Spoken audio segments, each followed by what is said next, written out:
Good afternoon. It's 3 o'clock. I'm Joseph Bonanno, live from the 104.5 The Zone Studios. SEC Media Days down in Atlanta from the College Football Hall of Fame continues. Mississippi State, Alabama, Florida, and Oklahoma were at the podiums today. 3HL will continue their coverage as SEC Commissioner Greg Sankey, Mississippi State quarterback Blake Shapen, and plenty of other guests will join the show. In college hoops news today, it was reported that Tennessee basketball will play exhibition games against both Duke and Michigan before the season. The Vols will host Duke at Food City Center on October 26th, while Michigan is likely to be played in mid-October at the Chrysler Center. Ticket information, game times, and television information will be announced at a later date. Also, Nashville SC is back in action tonight as they look to get back in the win column while hosting the Columbus Crew. Kickoff is at 7:30 and can be heard right here on The Zone. For our foundation repair, whatever it needs, you need to visit USSTN.com. Breaking news at once on your home for the Titans and Balls. This is 104.5 The Zone.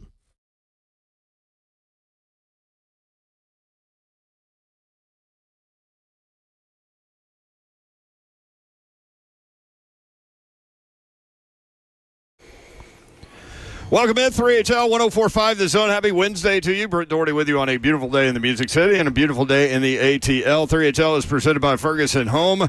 Bring your vision to Ferguson Home where it all comes together. FergusonHome.com, broadcasting live from SEC Media Days. Our coverage here in Atlanta at the College Football Hall of Fame is presented by Bryant's Motorsports, Medical House Calls, and we appreciate those guys.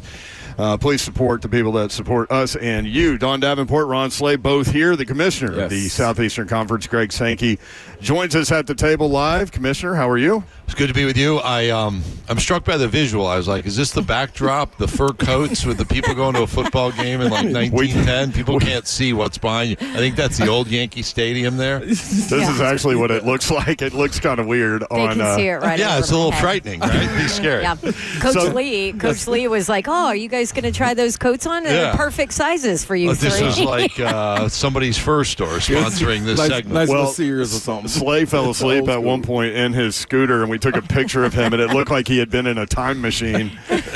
Time travelers. I got to get that. So, Catherine, who's sitting to your right, I know she and a bunch of people from your office went to see Beyonce. Yes. Were you a part of that group? I was not. Beyonce was here Thursday, Friday, Sunday, Monday. I flew in Sunday. Yeah. Was delayed. So I was in the midst of the departures from that. So we got caught in a little traffic. And I went to the Home Run Derby Monday night. Yeah. And then How cool was that? I was close up. So I was on the first base dugout. Had a nice visit with Paul Skeens, who I presented a trophy to in other parts of my life. I visited with him last year. Another SEC guy just dominating. Yeah, pretty cool. Down to earth, really, really pleasant visit. And went to the All-Star game last night, which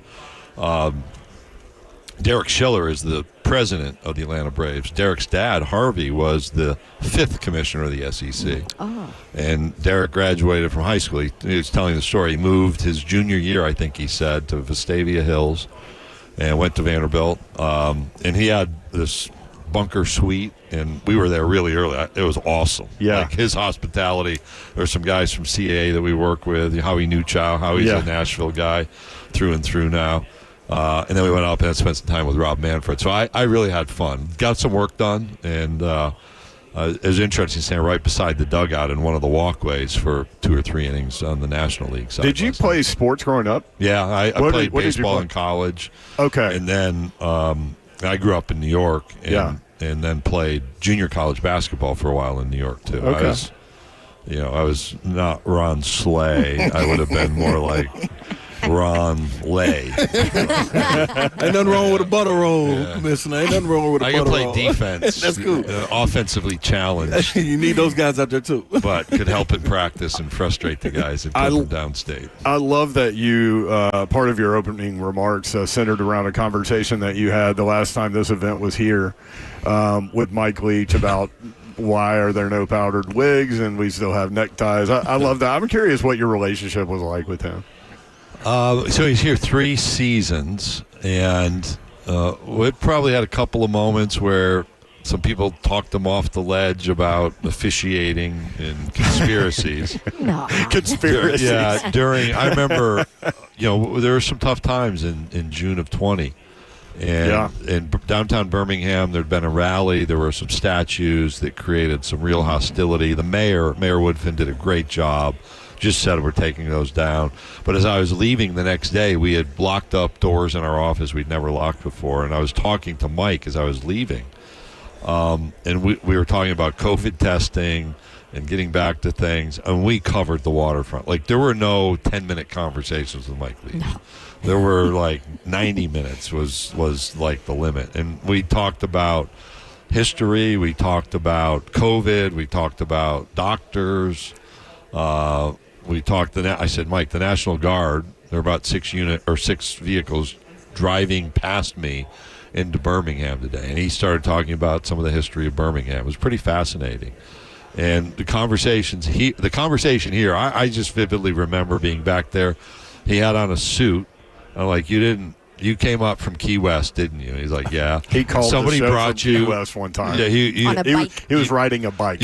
Somebody brought the suit to you, and that's where the necktie thing. I'm like, why are we wearing neckties still? And on his little bio, it's like he's an expert in Netflix shows. Like, ask him about anything. So I get up and I'm just reading what's been given to me, and he says, "Well, I don't really read Netflix shows. I can't really." And so I read the thing even after he's told me he doesn't know that much, but I'm reading, something interesting, and then he gets up and starts commenting on like every Netflix show. Of course. That's him. Commissioner Greg Sankey with us on now, 3. Part of the reason I did what I did was to commend the National Football Foundation for not making a big deal, but just making an adjustment. Les Miles, coached at LSU, Mm-hmm. he becomes eligible for. It doesn't mean they're in the College Football Hall of Fame. Right. They can just be voted on, included in the ballot. And Mike's on that list as well. And I thought that merited mentioning. So there's a December 1st deadline with regard to the college football playoff for 2026 and beyond. What is your ideal plan, and where do we sit with this process? I'd put me in charge of everything would be my ideal plan. I would too. I just get to dictate. I've come to that. You and I, the three of us have probably had conversations before where should there be a czar? I'm to the point where I'm tired of committee meetings. Yeah, but I should be the czar. My favorite movie is I look forward to Godfather, seeing that. yes. Somebody's listening that's going to write an article. And if you can't see the smile on my face, and you write it that way. I think, like, technically November 30th, I was told, because I'm the one who put December 1st out there, so it's on me. Okay. That for the next year, under our agreement with ESPN, you have to declare a format. And we have a format, actually. It's 12. Right.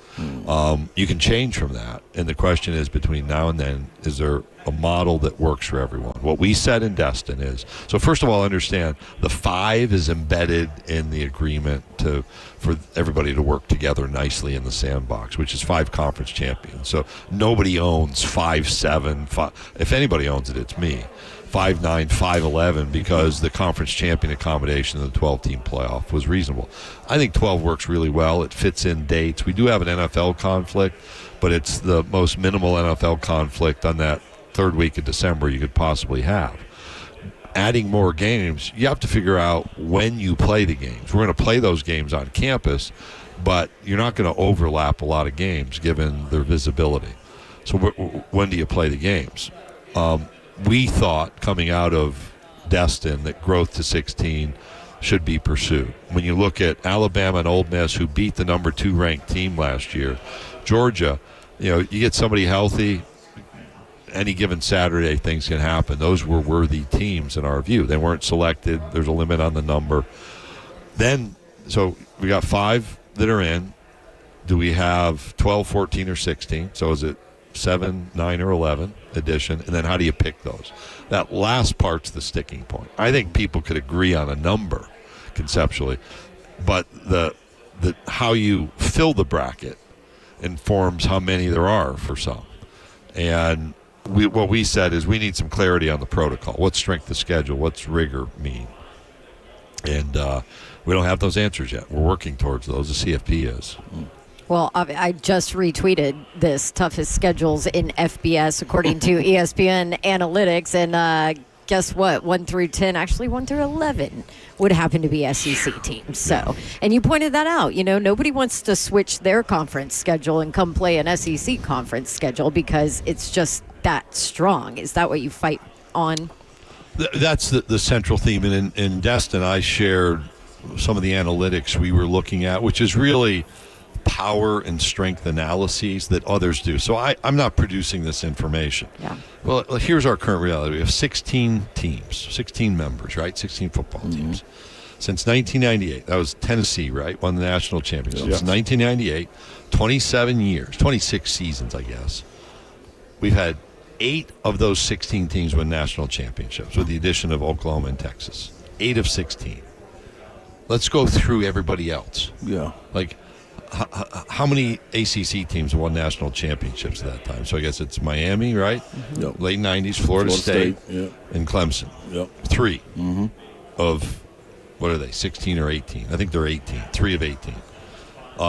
The Big Ten has had USC. They won in the early 2000s, Right. Ohio State, Michigan. Yep. I don't think I'm missing any. So 3 of 18. We've got 8 of 16. There's something different. And I can give sheets and sheets of information, and people can say, oh, there's Sankey hyping the league again. I mean, at some point, the facts are the facts. What do I always say? Yeah. Facts only. Yeah, the league is hyping itself. And Right. so people were Facts asking only. me in Destin, like, what are you looking at in the room? And I'm like, okay, let's pull back the curtain. Here's what's informing our thinking. And how do you look at this in the CFP selection room? And I'd never been through the mock selection exercise that the CFP sponsors. Have you done that? No, I'm hoping to do it this year. Yeah, I had never done that. And so one of the real great learning experiences is there's 4 screens, Team A, B, C, and D. Team A was Tennessee. They were in. I didn't need to spend a lot of time. I knew their record, and they were in. Team B, C, and D, one of those was Alabama. And Alabama's the one team out of those 4. The other 2 teams, Alabama played 8 of its game against 6-6 or better teams. They're compared to a team that played only 4 games. Now, if you play better teams, you're going to lose more games. That doesn't mean you're a bad team. That means you play a better schedule, tougher schedule. How's that reconciled? And I respect that not everyone has the rigor, but may still have good teams, and that's part of the judgment. But an element of the judgment has to say it's not just about being 11-1. You might be 9-3 and be a better team than 11-1. How do we evaluate that? And there's a limited basis. I mean, Ron's a basketball expert. I don't know if you know, but basketball is easy, relatively speaking, right? Yeah. Because you've got basically 14 non-conference games that figure into the net. You multiply that out by 360 teams, you've got 40,000 iterations of competition that you can put into a computer and start spitting out rankings. You have so many of these comparators. You don't have that many in football. Greg Sankey with us on 3HL, SEC Commissioner. You got about 2 minutes. You want to hijack the boom boom room? I absolutely hijack? do. I absolutely do. And Commissioner Sankey, I think he's been waiting on this. I saw him. I think he got a headband inside his jacket. I ain't going to make him put it on. But I just want you to know, Commissioner Sankey, we're going into the boom boom room. And when you go in the boom boom room, the door is locked behind you. The series of questions that are going to be asked, only going to be 2. You got to answer to the best of your ability, truthfully. If you don't, you go into the cellar with the lost souls of the SEC. Do you agree made to these it terms? through this You have made it through this before. It was about 2 or 3 years ago. You were I'm skeptical. I'm here with you in any condition, Ron. Lock the door, Zep. Lock the door. Recovery, healthy, It don't even injured. matter. It don't even matter. It's just going with me. Okay. Commissioner Sankey joins us in the boom boom room. First question is, you're an avid book reader. You have to have a story written about the SEC. Who's writing the story? Who's doing the foreword? Wright Thompson Okay. would write it. Who's doing the forward? Archie Manning. Oh, Love it. what a historian. I like that. You just throw that right on in there. Okay. All right. Now, I would love for you. When That's you a answer good this- question. You like that one? That was a fun question to think about for 15 seconds. See, now the next one I was just made every other author angry. Yeah, no, that's good. We're on So- in Nashville, so Clay Travis is driving around. Now his play's mad at him. super angry. So now He could be mad at you. it's a doc being put together. Movie. You need one actor to play you, and you need a director. Who's directing? Who's playing you? The director. I'd go with Ron Howard for the director. 'Cause Really? He's had some good stuff. I Yeah. mean, Tom Hanks, I could put in the Okay. director's chair Okay. maybe because he's done some production. Yes, it is. I was going just to be funny with Nicolas Cage because I've had people say, man, you look like Nicolas I Cage. like that. I like that. A little face-off mode. It could be a little face-off mode. Yeah, we do that. Con Air. Yeah, right? yes, Con there Air. we go. Throw some Con Air, some what's the National Treasure stuff? There you go. In this job, you're trying to get out of a lot of escapades. Raising Arizona. Yeah. Does that fit in somewhere? Yeah, someplace. Grab the baby and roll. I got a couple of coaches that would fit in there. Right? All right. Well, Commissioner Sankey, I would love to ask you more, but I'm going to let you out of the boom boom room. I'm going to let you out. I'll give you a key. Let you come in the side door anytime you want to, though. Okay, I appreciate that. Unlock the door, Zelf. Full access. There he is, the commissioner of the Southeastern Conference, Greg Sankey. More 3HL next on 104.5 The Zone.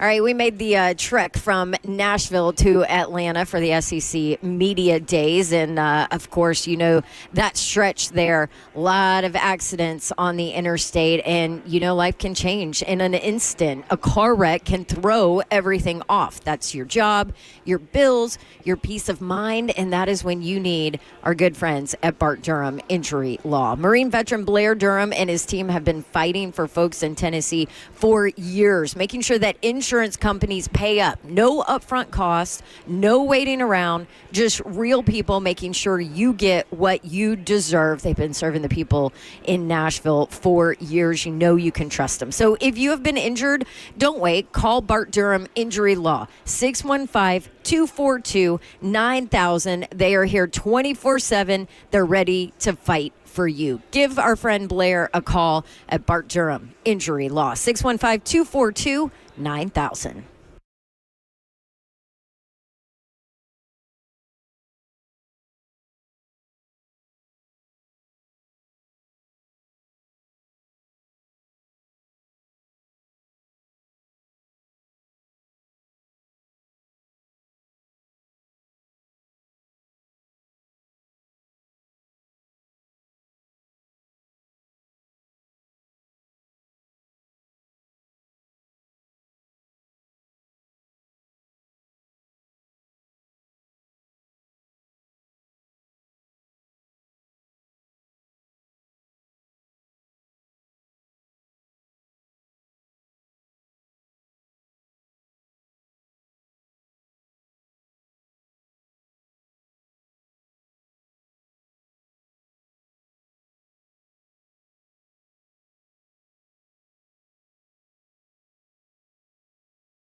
They were not truthful to that. 3HL 104.5 The Zone. Babs' Prize Closet is about to open up, so stay tuned for that. We appreciate you being with us. 3HL Sounds is presented by Ferguson Home. FergusonHome.com is the website. Our SEC Media Days coverage presented by Brian's Motorsports. Appreciate those guys. You had a great time out there last Friday, didn't you? Man, terrific time out there, man. BMS, he know how to put it together. Got a community to do it. He had the police out there shutting the street down. You got that's street party, man. Yeah. You got better know somebody. Man. Medical house calls as well. We appreciate those guys. So, hey, man, reach out. Definitely. Give us more information on the people that sponsor us. We'd appreciate that. The F&M Bank Chat is open. You can watch the show live, YouTube, Facebook Live, Twitter, and Twitch. Twitch, please. Thought the commissioner was kind of playful today. Yeah. Playful's a weird word. You can't use that one. And with him? You can't use it with him. Why not? What's weird about it? I don't know. He was playful. That's a creepy word. Creepy. Sonny, are you with me? I am a little bit. Thank you. You cannot. Just with a guy that's sitting in his power. Because of how. That's all it is, yeah. Yes. That's Banana. Because of how Sankey always is, right?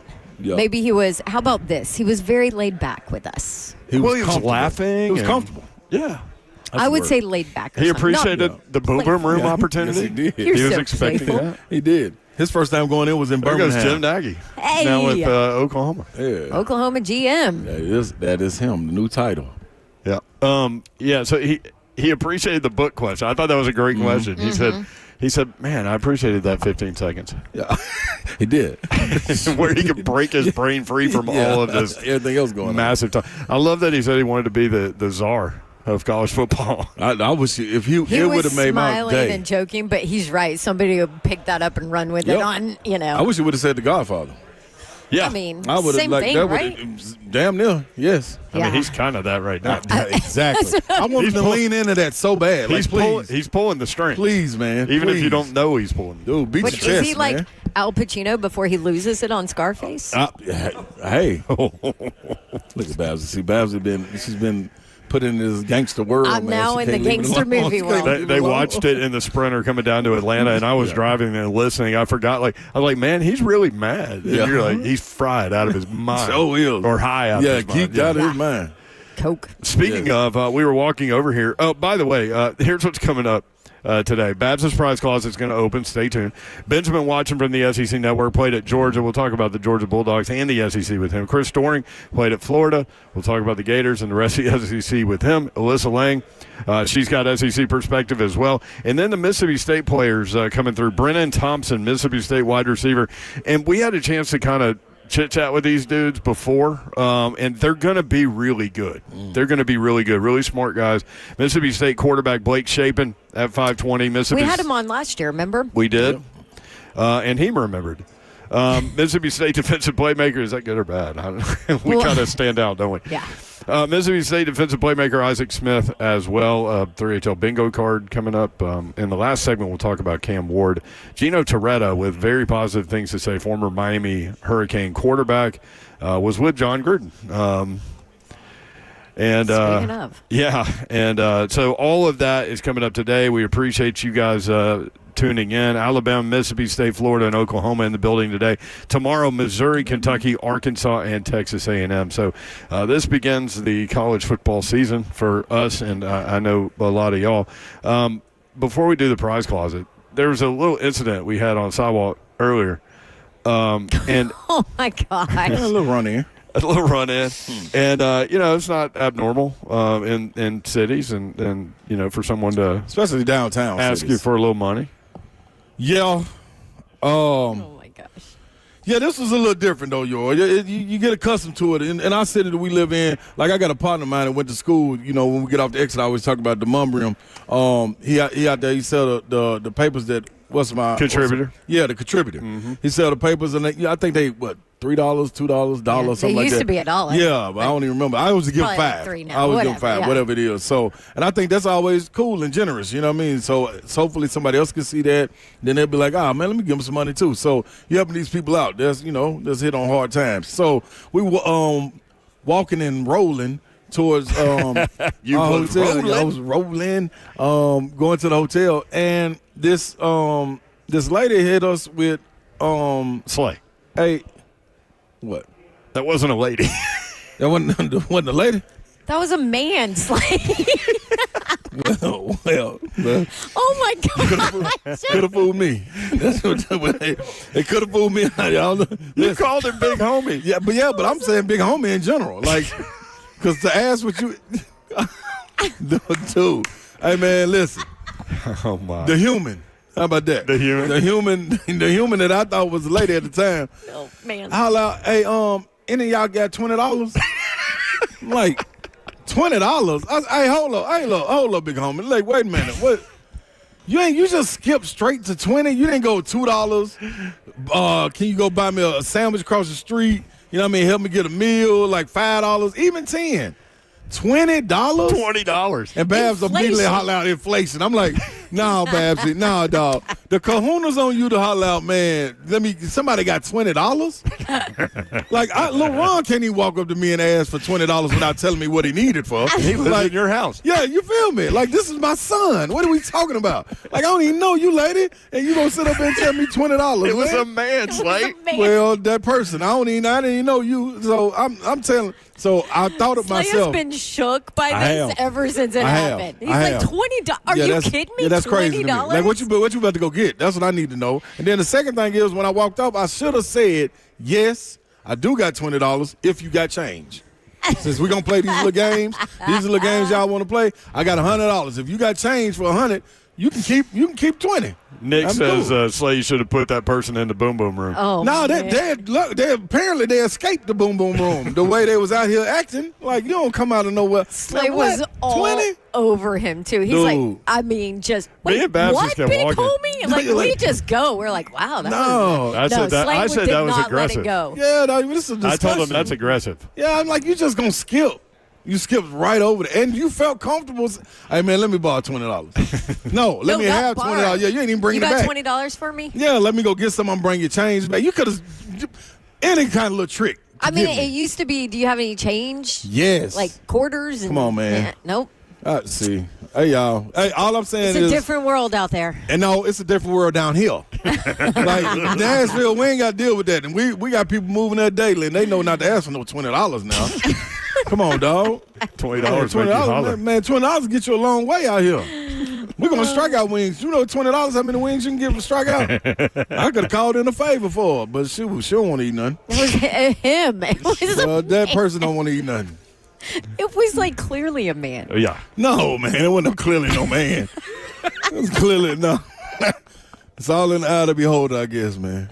$20 you could have got a surprise and you would have found out. Oh, It wasn't a man. That's what I'm saying. Mississippi State, Florida, Oklahoma, and Alabama coming through. A lot of talk about Alabama coming off that 9-win season. Do they pop back up 10, 11 wins, pop back up to what they are? They're number 2 in terms of favorites to win the SEC behind Texas. So what do you guys think about Alabama this year? So I'm trying to figure out, man. You went and got guys, and this is what I think is important.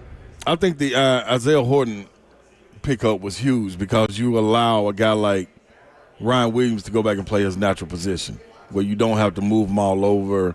You know what I mean? To find the matchups, you can let him sit right there, and we know wide receivers can thrive in DeBoer's offense if you got somebody that can put the ball out there. Mm-hmm. That's the important part. Ty Simpson, I remember when you and Savage called his game in the state tournament. Yeah, you were I was blown spotter. away. I was a spotter up there. I was blown You away. got to see him. Blown away. Dude. Like He was something special. It was nuts. Think about it. I mean, that was he went That to a was like small 3 years high ago. school. Mm-hmm. That was a long time Yep. ago, and he was making his receivers look like stars. dropping it in the bread basket. Were you one and done as a spotter? Like, how did you do? Oh, Yeah, hell so that- yeah, yeah, he was that's- one yeah. and done. I- He showed up. He didn't have any binoculars. What no directions? He has to borrow Panzikas. They're like the smallest binoculars you've ever It seen. was so little. Like your grandmother's concert. Like the ones you hold up like that. Yes, like like Pretty Woman. These are broken. They're broken. Yeah, they need a stick. No. Absolutely. He was the worst spotter I've ever had in my entire life. And I love you, Slay. Babs didn't give me no directions, man. He's like, well, I can't see the numbers. I'm like, this is your sole job. This is your only job is to see the number. I think it's one of them. But this was the crazy part. Even when I got the binoculars, y'all know I can't see. I'm a right-eye good. So even when I got the binoculars, I was squinting to look out there to throw it to somebody. And by the time I point at it on the chart, Babs already been said the number.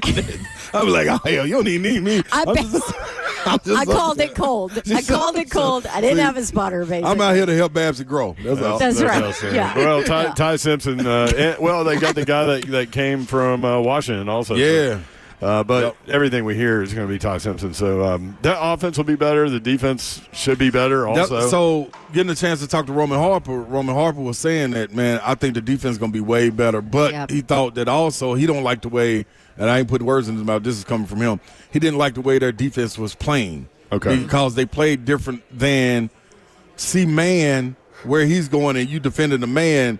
Instead, they're defending watching the quarterback. So if the quarterback can get tricky with his eyes, he can trick the defense, have you running someplace, and the description he gave was, oh, I'm in the right place, the quarterback's throwing to me. Why would he be throwing to you?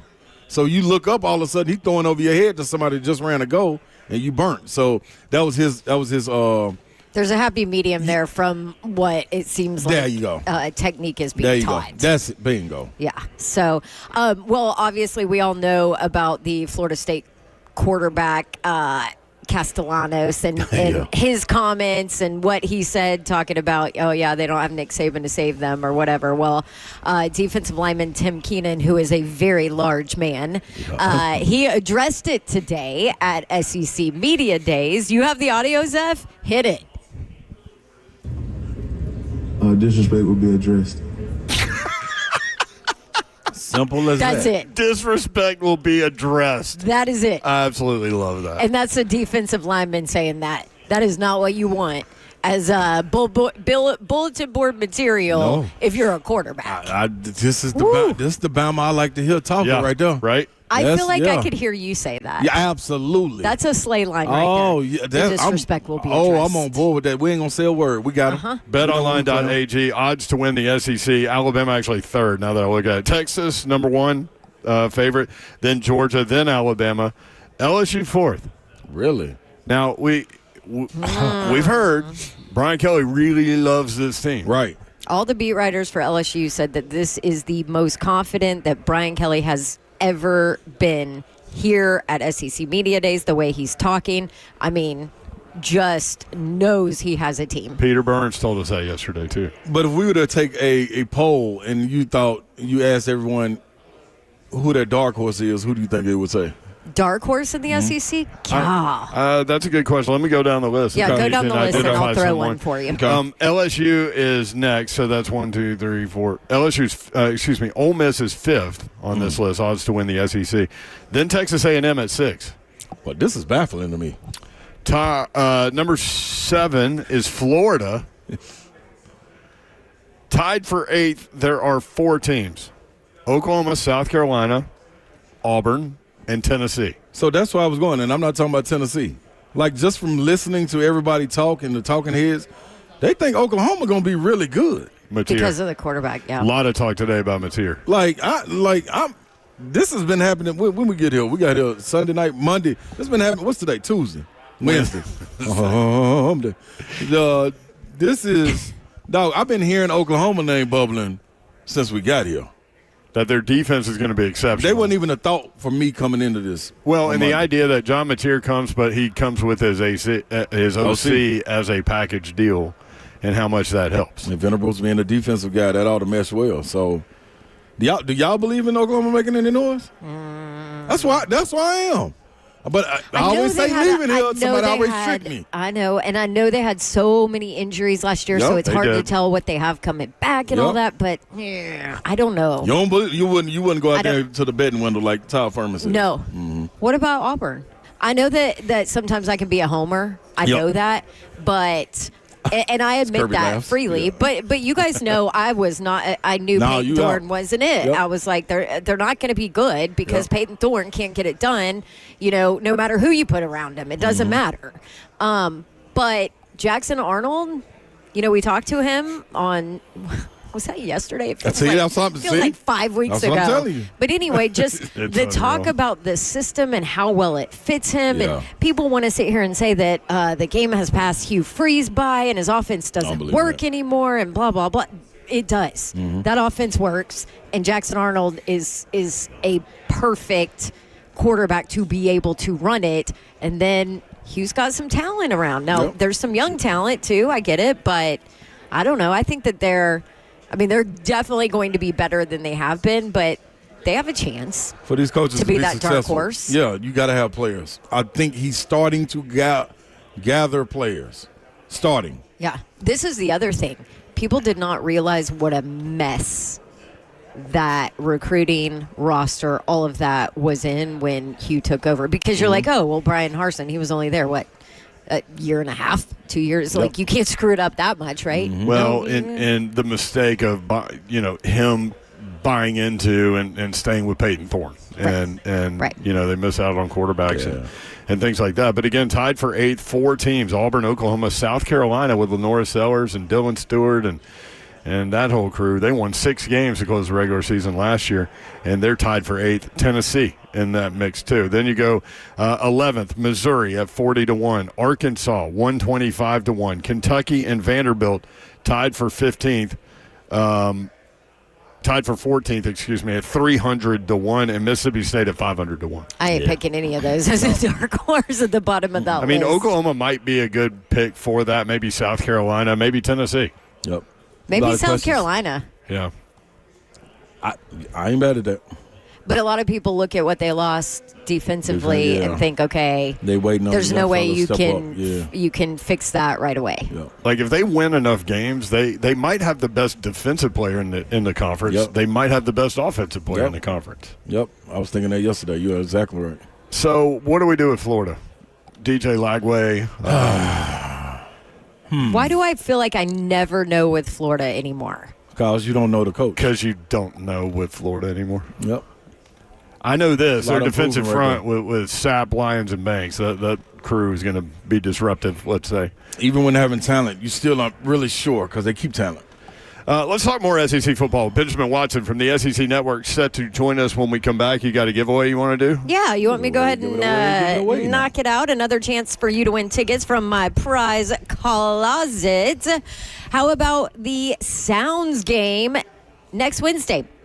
They host Charlotte at First Horizon Park, and a family 4-pack of tickets to the Williamson County Fair are included in this giveaway. Look at us just giving you stuff. Caller number 5 right now, 615-737-1045 is the number. And by the way, the first 1,000 fans will get a Sounds Clear tote bag presented by Vanderbilt Health for Wednesdays. It's our Giving Wednesday, right? And the Williamson County Fair, by the way, is awesome. We go every year, 21st annual Williamson County Fair. It's August 1st through the 9th, 9 days. You can get your tickets at williamsoncountyfair.org.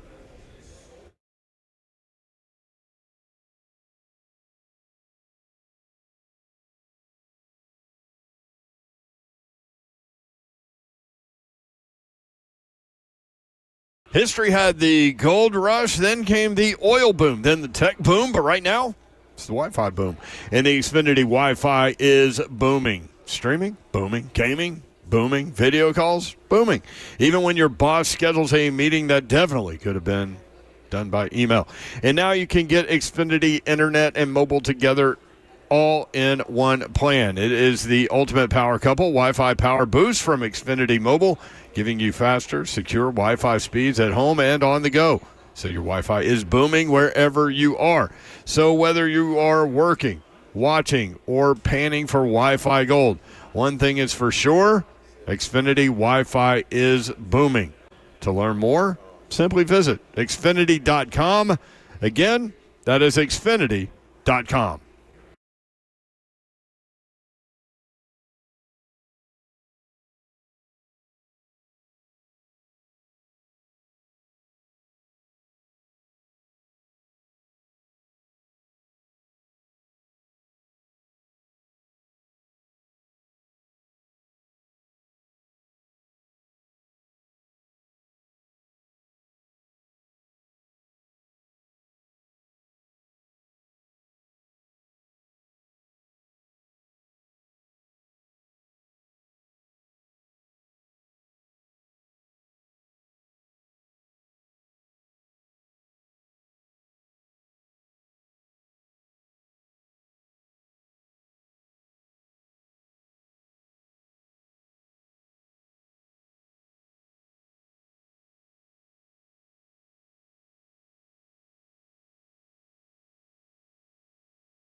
Heard the Mark Patrick weight loss hypnosis hype? Well, I attended because my father stopped smoking. I lost 70 pounds and my friend lost 20 pounds in the first 2 months. Wow, what are you waiting for? Join Mark Patrick seminars and lose the weight or stop smoking guaranteed for only $49.99.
Three HL 104.5 The Zone, broadcasting live from the College Football Hall of Fame. SEC Media Days going on. Our coverage presented by Brian's Motorsports and Medical House Calls. Brent Doherty, Don Davenport, Ron Slade, joined now at the table, Benjamin Watson, former NFL tight end, Georgia tight end. What's going on, man? What's good? Man, nothing much, man. Enjoying media days. It is great to be in Atlanta. We live like 45 minutes from here. How about that? So, yeah. So I'm like, I can go home, sleep in my own bed. Drive up here in the morning.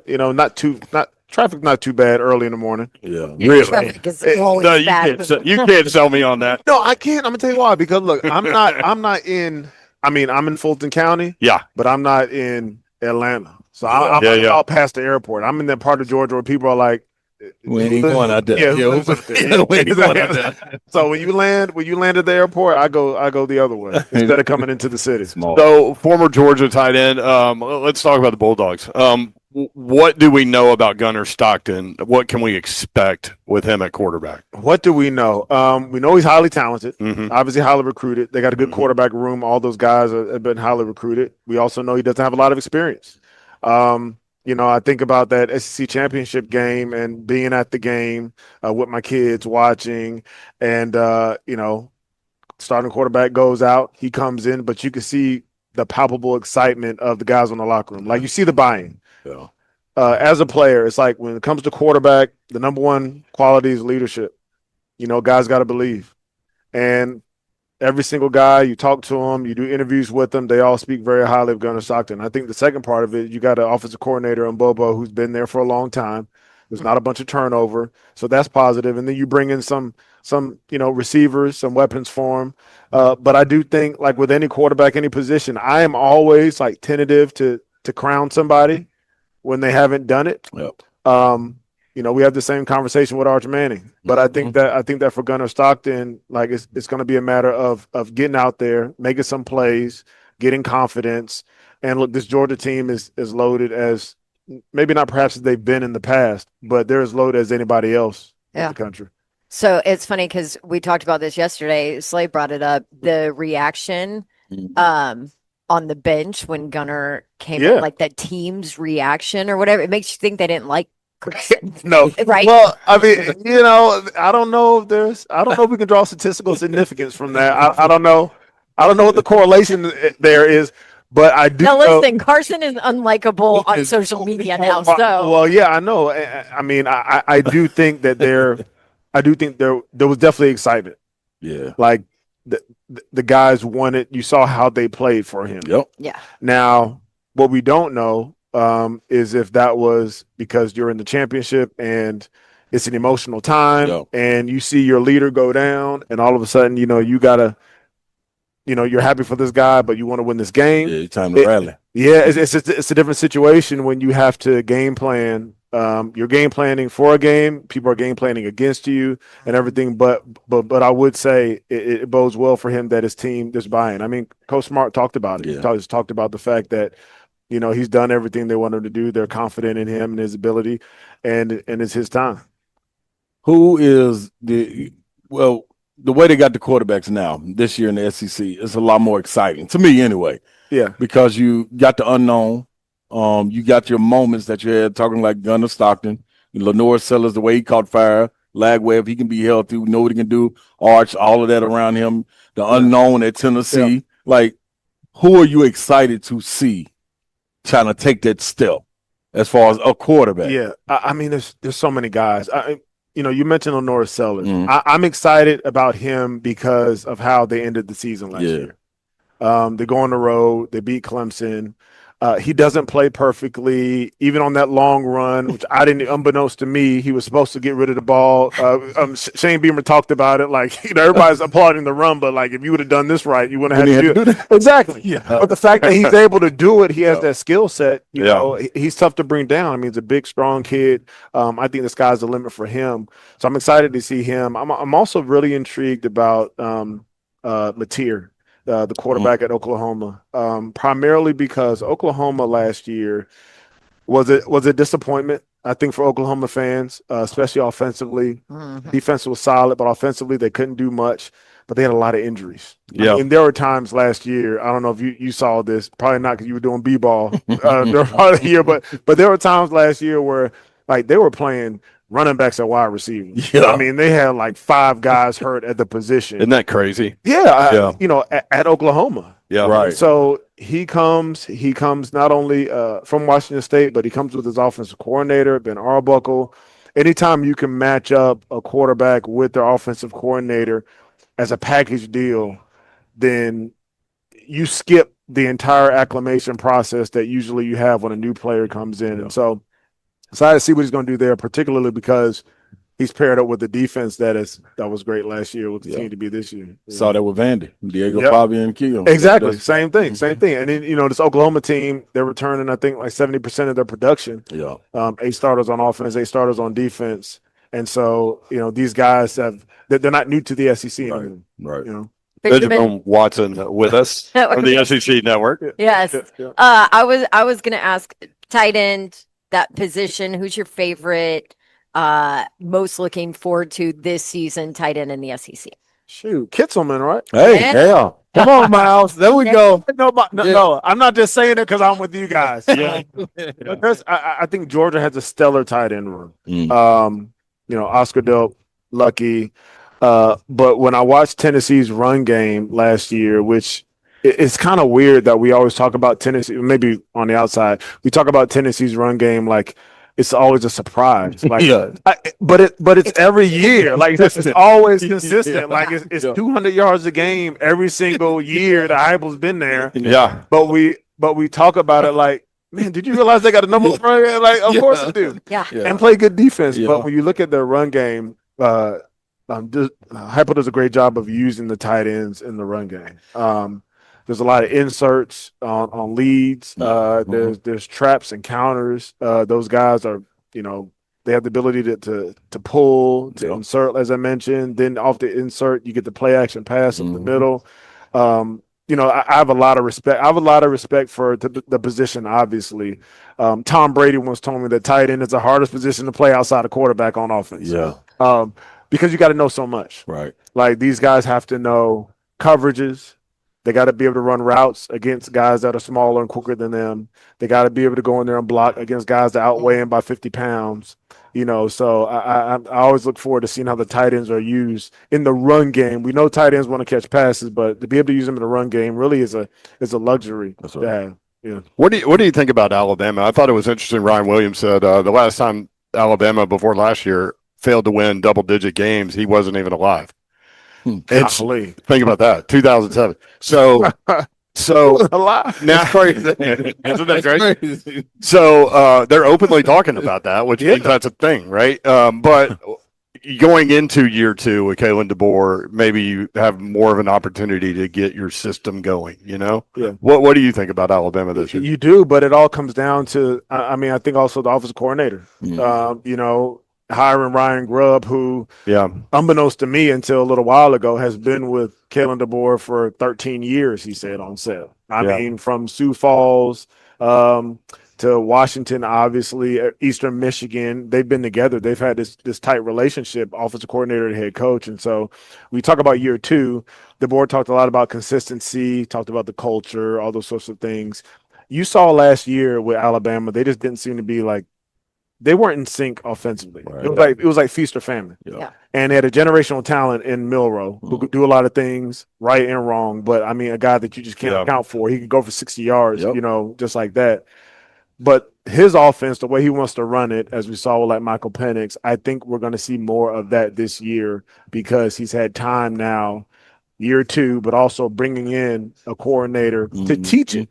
A lot of offense, like it's not just teaching you what to do, but like why as a quarterback you have to do it this way.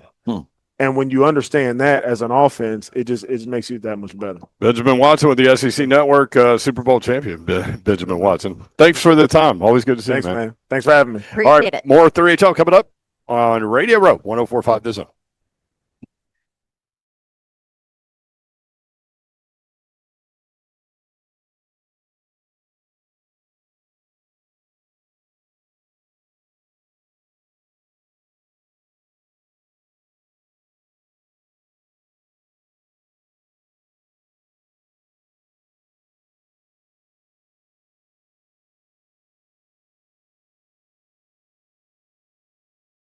Spring Hill Heating and Cooling is heating up outside, so you better cool it off inside. You got an opportunity to do that with springhillac.com. That's all you do is go to the link, tag in, get your consultation, get it set up. Those folks will come out.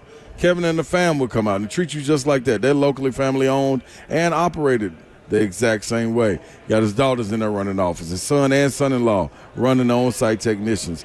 And the baby girl was just born, but we're going to wait, hold off for that. But other than that, it's hot, cool, what you want to be. You want to be cool. Schedule your 21-point tune-up for only $69. And if you turned your AC on and understood that it's not working, Spring Hill Heating and Cooling offers free service calls with their repairs plus low monthly payments on those repairs. Find out you need a new unit. They got you covered on that too.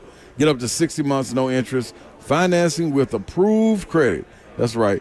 Call another company about your unit and you're not sure if you agree, well, Spring Hill also gives you free second opinions. You can always be confident that you're getting exactly what you need for an honest price. SpringHillAC.com.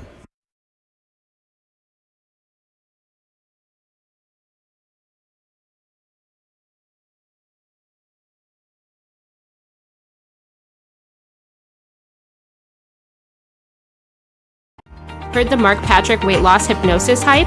Well, I attended because my father stopped smoking. I lost 70 pounds and my friend lost 20 pounds in the first 2 months. Wow, what are you waiting for?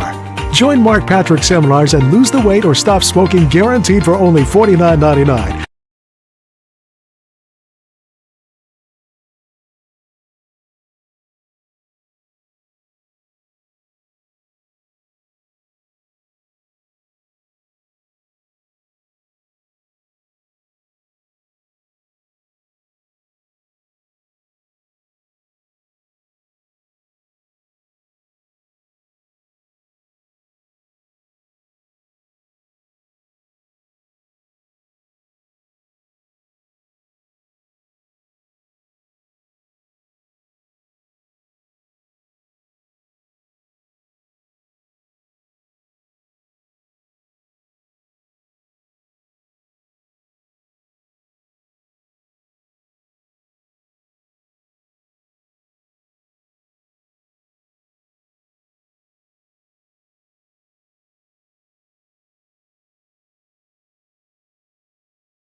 Good afternoon. It's 4:01. I'm Joseph Bonanno live from the 104.5 The Zone Studios. Talking season in Atlanta as SEC Media Days continues from the College Football Hall of Fame. Mississippi State, Alabama, Florida, Oklahoma were at the podium today. 3HL will continue their coverage as you'll hear from Mississippi State quarterback Blake Shapen as well as some other Mississippi State players and other SEC network people as they will come up later on the show. In college hoops news today, it was reported that Tennessee basketball will play exhibition games against Duke and Michigan before the season. The Vols will host Duke at Food City Center on October 26th, while Michigan game is likely to be played in mid-October at the Chrysler Center. Ticket information, game times, and television information will be announced at a later date. Nashville SC back in action tonight as they look to get back into the win column while hosting the Columbus Crew. Kickoff at 7:30 can be heard right here on The Zone. For our Foundation Repair, whatever it needs, you need to visit USSTN.com. Breaking news at once on your home for the Titans and Balls. This is 104.5 The Zone.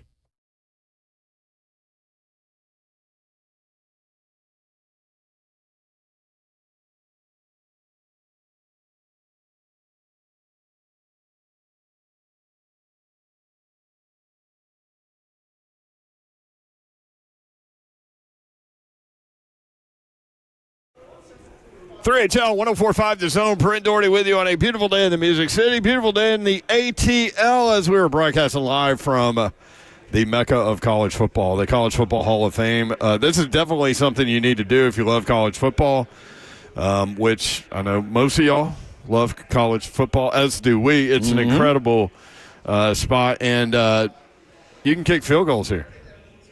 Oh, yeah, you've done that, right? I have. We're going back there to do it today? No, because you can't now because there's chairs everywhere. Also, how in the hell would you kick a field goal? Oh, I'm watching. He wouldn't. I'll be watching. I can scoot it. Could you imagine Dr. Rob Slay out there kicking? He loses man. Dr. Rob, don't listen to that. Don Davenport is here, y'all. Hey. What up, Babsy? Like, we've been so busy, we haven't even had time for intros. I don't think we've done intros none of these days except today. All week. What's up? None of these days. Happy Wednesday. You thought it was Tuesday all day. I did. I don't even know what day it is. It feels like we've been here a month. Tomorrow is Thursday, and we get to go home. Yes. So Friday, I know Greg Cosell is coming on Friday. Coach Mack will join us on Friday. I need to sneak Savage on Friday. Want to sneak Savage on? Phil Steele. Phil Steele. I forgot about that. His college football magazine. He is phenomenal, man. That guy, informationally, like, he talks to all the coaches before he puts his book out. Yeah. And he does a great job. You can watch the show live, YouTube, Facebook Live, Twitter, and Twitch. Twitch, please. Dane says, go Dogs. Okay, rules. Loving his dogs. Supposed to. Brandon says, a very ambitious preseason schedule for the Vols, huh? Yeah, we'll talk about that. Tennessee basketball announced today at Michigan and Duke at home. Exhibition. And these little exhibition games that are becoming very, very popular. They used to keep them under wraps. Yeah. They used to leak out a little bit. And then they got to the point where they were on television. Yeah. And now they're just like telling everybody, let's go. Come on, y'all. Yeah. Give it to a charity. Big Slay Dog is here. I'm in the building. Better be ready. I ain't got no. Almost. Almost there. You almost let it rip. Almost there. That was so close. I had put $20 in my far gas away. tank. $20, huh? Yep. People asking for $20 out here. I'm asking somebody for $20 when we get back home. On the street. Please do first guy you it see. and video their reaction. Yeah, what? Guy will be like, no, Slay, I don't have $20. Ask your wife and video her reaction. Ain't nobody giving those $20 away. You know, it is funny, though, walking around with you down here in Atlanta and you get recognized. Yeah. I've had a couple of people, when we come through on the scooter, stopping me. So, shout out to the little SEC network. The Florida Gator dude stopped me and said, man, we love you talking about the Gators. I saw him, Savia. I was wondering what he said to you. Yeah. Can't wait to see you back on. I bet you can't. You did kind of fall in love with that team. I did, man. Yeah. Some teams just special. Yeah. You can see it. Yeah. And that was one of them.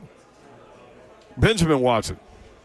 Yes. Great dude. Very talented television analyst with Super the SEC smart. Network. Yep. Great question. Was that Babs? Yep. which tight ends. He played tight end in the NFL. He won a Super Bowl with the New England Patriots. Played at Duke, and then went to Georgia. Yep. First-round draft pick. Knows the position well, and you ask him about tight ends. Which tight ends in the conference do you like? And he said, well, Georgia's got a good room. Mm-hmm. But he said Miles Kitselman. Yeah. Kitselman is the guy. Like, it's and from Tennessee. From Tennessee. And he said, not just because I'm sitting here with you guys, like, honestly. So when you see him, you can see the size immediately with Miles. Also, the playmaking ability, if you had an opportunity to watch him last year. And what I thought was interesting is, and I should have known tight end would peep this, how important a tight end is in this system for Heupel. Reason being, because it's so spaced out and being hit on it, them pulling, doing counters, traps, all of this. So you essentially have another lineman / fullback that can break out and get a one-on-one matchup with a linebacker, too, if they overcommit to it. I was just going to say, he treats it can be a part of the run game. Yeah, you know what I'm saying? So and that's huge. And that is what his offense is predicated on. And that's when his offense is humming. Right. Think back. And then hit the deep ball. Bingo. Can these quarterbacks hit the deep ball? So these matchups, all of this peeking in the backfield, trying to peek out to the boundary to make sure nobody's coming in on the slant. No, if you're in that box as a defender, you have to be zeroed in on just the people in the box. Can't be peeking around, and if you get caught out there with that eye candy with the quarterback acting like he's handing it to the running back and he's not, and that tight end coming in motion, and he slip out, a little 2-yard pop, boom. He going to order a little flip pass to him. Like, it's super important. Tempo. And then it's tempo. And that's where, that's where it gets hard. That's where they get you. Exactly. So you think back to that Tennessee team when Princeton Fant was playing tight end. Yeah. Mm-hmm. And that was the Hendon Hooker team, Hendon's senior year before he blew out his ACL. That was a team, dog. They were rotating tight ends, and they were so important. That's when they started even having tight ends on the goal line, giving them the ball to carry it in. Like, it's a key cog to any of his offensive schemes, and they haven't had that in like the last 2 or 3 years. I thought it was interesting. Benjamin Watson said Tom Brady told him, look, man, tight end's second most important position on the field because hardest. That's what it is. Hardest because of everything that they have to know in the run game, in the pass game. Like they have to know coverages. They have to know everything that everybody's doing. And you see it in that system. I hadn't thought about blocking. that. I mean everything. Yeah. Slate, what do you think about Tennessee basketball? These exhibition games, Duke at home and at Michigan. I love first and foremost at Michigan. I think it's going to be pretty dope. This front court that Tennessee has going up against the guy that I came back raving about that played at UAB for Andy Kelly, Jackson Lindenberg, Andy Kennedy. Yeah, who'd I say? Andy Kelly. Did I? Andy Kelly, golly. That was real. He's going to the Tennessee Sports Hall of Fame on Saturday. We'll be there. Say hi to him. Yeah, a little foreshadowing. But Andy Kennedy, so him going from UAB to Michigan, he pulled his name out of the draft, 6'10" dude. Yeah. Man, while I was calling the game, Buzz Peterson hit me up and was like, man, what do you think about this guy? I was like, Coach, I'm going to be honest. He got all the tools, but I need to see a little bit more from him. And he was like, okay, I got you. So I'm glad he pulled his name out of the draft to go back up. Now you're going to a bigger school, bigger stage, Big Ten, where you can show and showcase your talents. But him being in that front court, being an NBA prospect, I want to see how Tennessee lines up against a guy like him. I think it's going to be key. That's what Florida was able to win last year. And then the Fighting Babettes coming down to Thompson Bowling, Food City Center. Like, I'm all for that right there. Has Duke reloaded?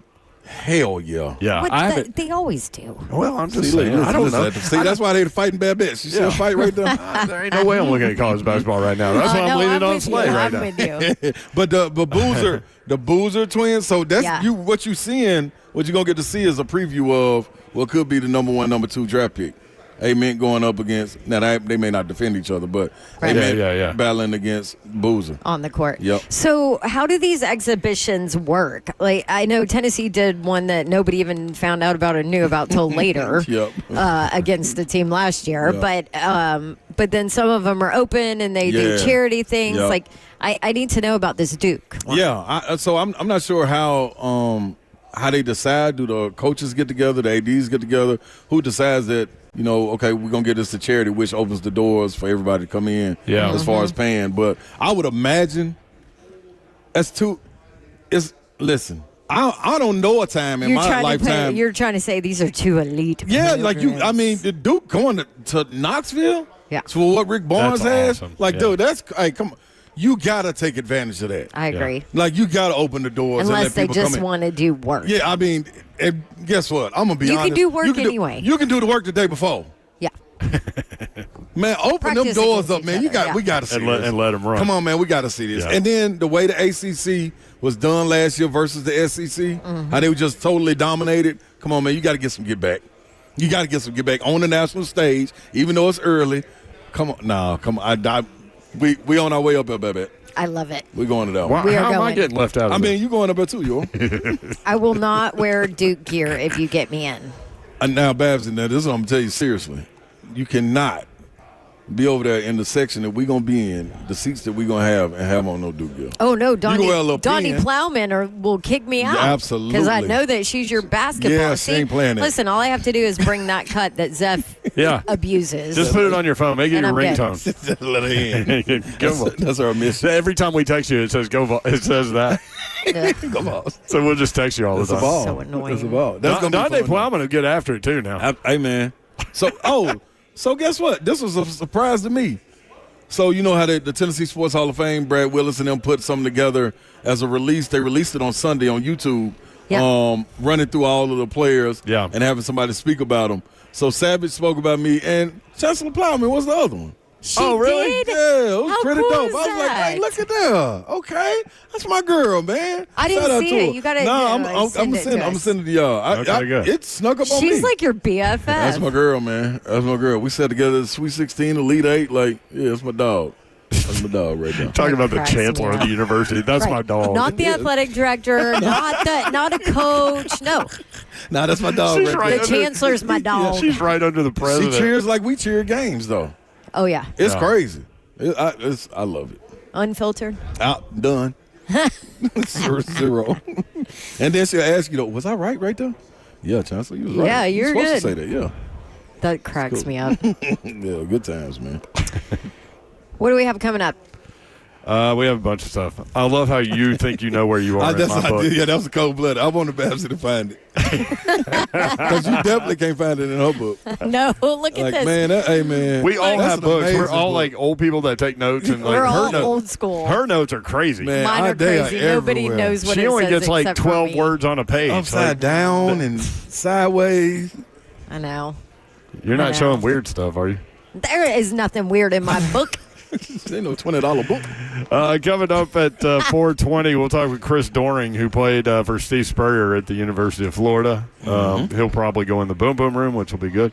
Alyssa Lang coming up with the SEC Network, and then Mississippi State players. Y'all, I know they're picked last. I know, we all know that, but we spent some time with them before this is going to happen, and they are awesome kids. So check out Brennan Thompson, the receiver from Mississippi State, maybe the fastest player in college football. Blake Shapen, the quarterback at Mississippi State. Ike Smith, defensive playmaker. All that coming up. Stay tuned. 3HL 104.5 The Zone.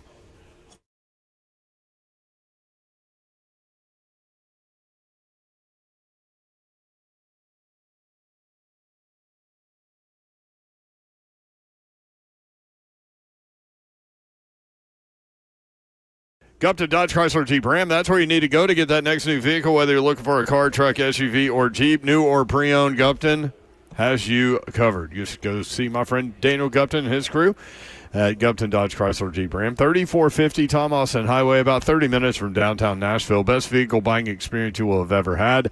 GuptonMotors.com is the website. All the dealership information is there. Address, phone number, inventory, all the deals they have going on in the month of July, including employee pricing, right there. GuptonMotors.com. Take 24 west, exit 35. It's about 9 miles outside the city. Then a straight shot, beautiful drive to the best vehicle buying experience you will have ever had. Gupton Dodge Chrysler Jeep Ram. Just let them know what you're looking for. They'll get you in the right vehicle. Take your test drive. Go inside. They will help make the numbers work, and it will be that easy. Again, 3450 Tom Austin Highway, about 30 minutes from downtown Nashville. That's Gupton Dodge Chrysler Jeep Ram.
3HL 1045, the zone. Britt Doherty, Don Davenport, and Ron Slay. How's the knee feeling? Big The knee is not feeling great today, but Chris Doring is here, so Chris Doring is make here. it a little Florida Gatorade magic or something thrown on it, splashed on it 2 or 3 times, and I make it. Checking that. CD, y'all got magic stuff. Former Gator wide receiver, NFL wide receiver, analyst for ESPN, the SEC Network, co-host of SEC This Morning on SiriusXM. How do you deal with Peter Burns all the time? Tough, man. I mean, these guys all know. It's he makes these big proclamations. He thinks in absolutes, and he makes these statements about things that. Yeah, the other day he listed his top 5 most difficult places to play. I was like, bro, how many places have you ever played? You've never played these things.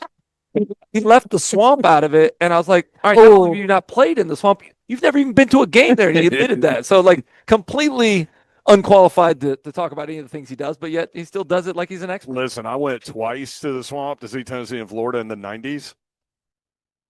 People talk about LSU at night, and it is loud. I've never experienced anything. It's a lot about the team that's playing there. You got to be good. I went to LSU during the 90s, and they were terrible. We put 52 on them, so it didn't really matter. But you have a team in Florida that's starting to that's the thing that stood out to me. The fan base was excited again. The fan base was showing up again. Yeah. I think it starts with DJ Lagway, man. When you go out and get a player like him, the Gatorade Player of the Year, and then you see him on the field, thrust into action earlier than probably everybody expected. But that night in Knoxville, making plays down the stretch to send that game to overtime. And then should have won that game. Napier should have gone for 2, right? Yeah. There's a crowd dialed down. For 2 there. Yeah. You think about what could have happened if he stayed healthy against Georgia. Yeah. A guy that's 6-1 as a starter, 6-0 They would have won in games that he finished as a starter. So yeah, I think a lot to be optimistic about. Let's start there. That's with Lagway, because people are talking about Arch Manning, Lenore Sellers, and for good reason. Where are we with DJ Lagway? I love DJ, man. I've gotten to know his dad a little bit too, and you can see why he's such a quality human being. Forget about the football playing. This is a guy that donated 6 figures back to women's athletics at the University of Florida. This is a guy that's people thought about, is he going to go somewhere else if Billy Napier gets fired? This guy loves being a Gator, and he brings accountability. As a freshman, when you get older guys to fall in line, there were previous years, these guys are out Thursday nights at bars drinking and stuff, man. Coach Spurrier always talked about Thursday being the most important rest night. Well, he's a professional in the way he approaches things, the way he takes care of his body, the way that he prepares for games. I mean, you're going to see his impact not only as a player there, but just in a leader in that locker room as a whole. Can we hit on Coach Spurrier real quick? Yeah. I feel like he's just like out there. I mean, not that he hasn't always been, but he's just dropping nuggets left and right, going at people. What everybody's talking about now is what he said about Arch. Like, if he was so great, why wasn't he starting ahead of Quinn Ewers? And I'm on his side on that one. I think we're all on the side of, like, I think Arch will be good at some point, but he's not going to come in and win the Heisman Trophy in year one. He's not going to be the best quarterback in the league in year one. We have a small sample size against some mediocre at best opponents. Best. Yeah, so I like the fact that he's waited and been patient. I love the way that Sark managed that quarterback room and the egos that quarterbacks have. It's his time now, and I'm excited. But, like, we still have questions about the offensive line, some questions about receivers around him. They got a tremendous defense, but to think that all of a sudden they're the big dogs in the SEC after they haven't not been able to beat Georgia, you got to show me you can beat Georgia before I'm ready to crown you as the best team in the league. I agree with you. Thank you. Thank you, Doring. I ain't mad at it at all. Hey. So I think he's going to be great, though. Going to Florida. I think he will eventually. Yeah. Give me the help around Lagway. Finally being able to retain some talent, too. Yeah. With everything swirling around Napier. One, talk about the help for Lagway. 2, where's Napier? Because I think that's a big thing. When you got all that swirling, you able to fight through, get some wins at the end of the season. Let's start with that question first. I don't ever think I've seen a more remarkable in-season turnaround. I mean, he was a dead man walking. This was you remember the vision of him on the sideline. They're down 42-0 in the first half against Texas, and you're thinking, man, this how can this go on? They changed what they did and the way they went about practicing, became more competitive in practice. And there was I think the defense felt like there was a detachment from their head coach. He's a quarterback coach, calling plays, all on the offensive field. He started taking more time to be with the defense. I think there became a more cohesive feel in that locker room amongst the units on the team. And you saw it pay dividends. They became more attacking in the final month of the season on the defensive line. The thing that I worry about is, like, it's already difficult to carry success or momentum from one year to the next. Now you're in the transfer portal era where guys are moving around. Keeping continuity is difficult. And I look at last year, I was really disappointed with how unprepared they looked against Miami in the opener and then game 3 against Texas A&M. They got to show me that they can be a little bit more organized and hit the ground running. Now, the schedule's easier this year to start. You got LIU instead of Miami. You work your way up to USF before going to Baton Rouge. It gives you a little ramp-up period, but I want to see them be more prepared. Yeah. Is Billy Napier still the coach if Mertz doesn't go down?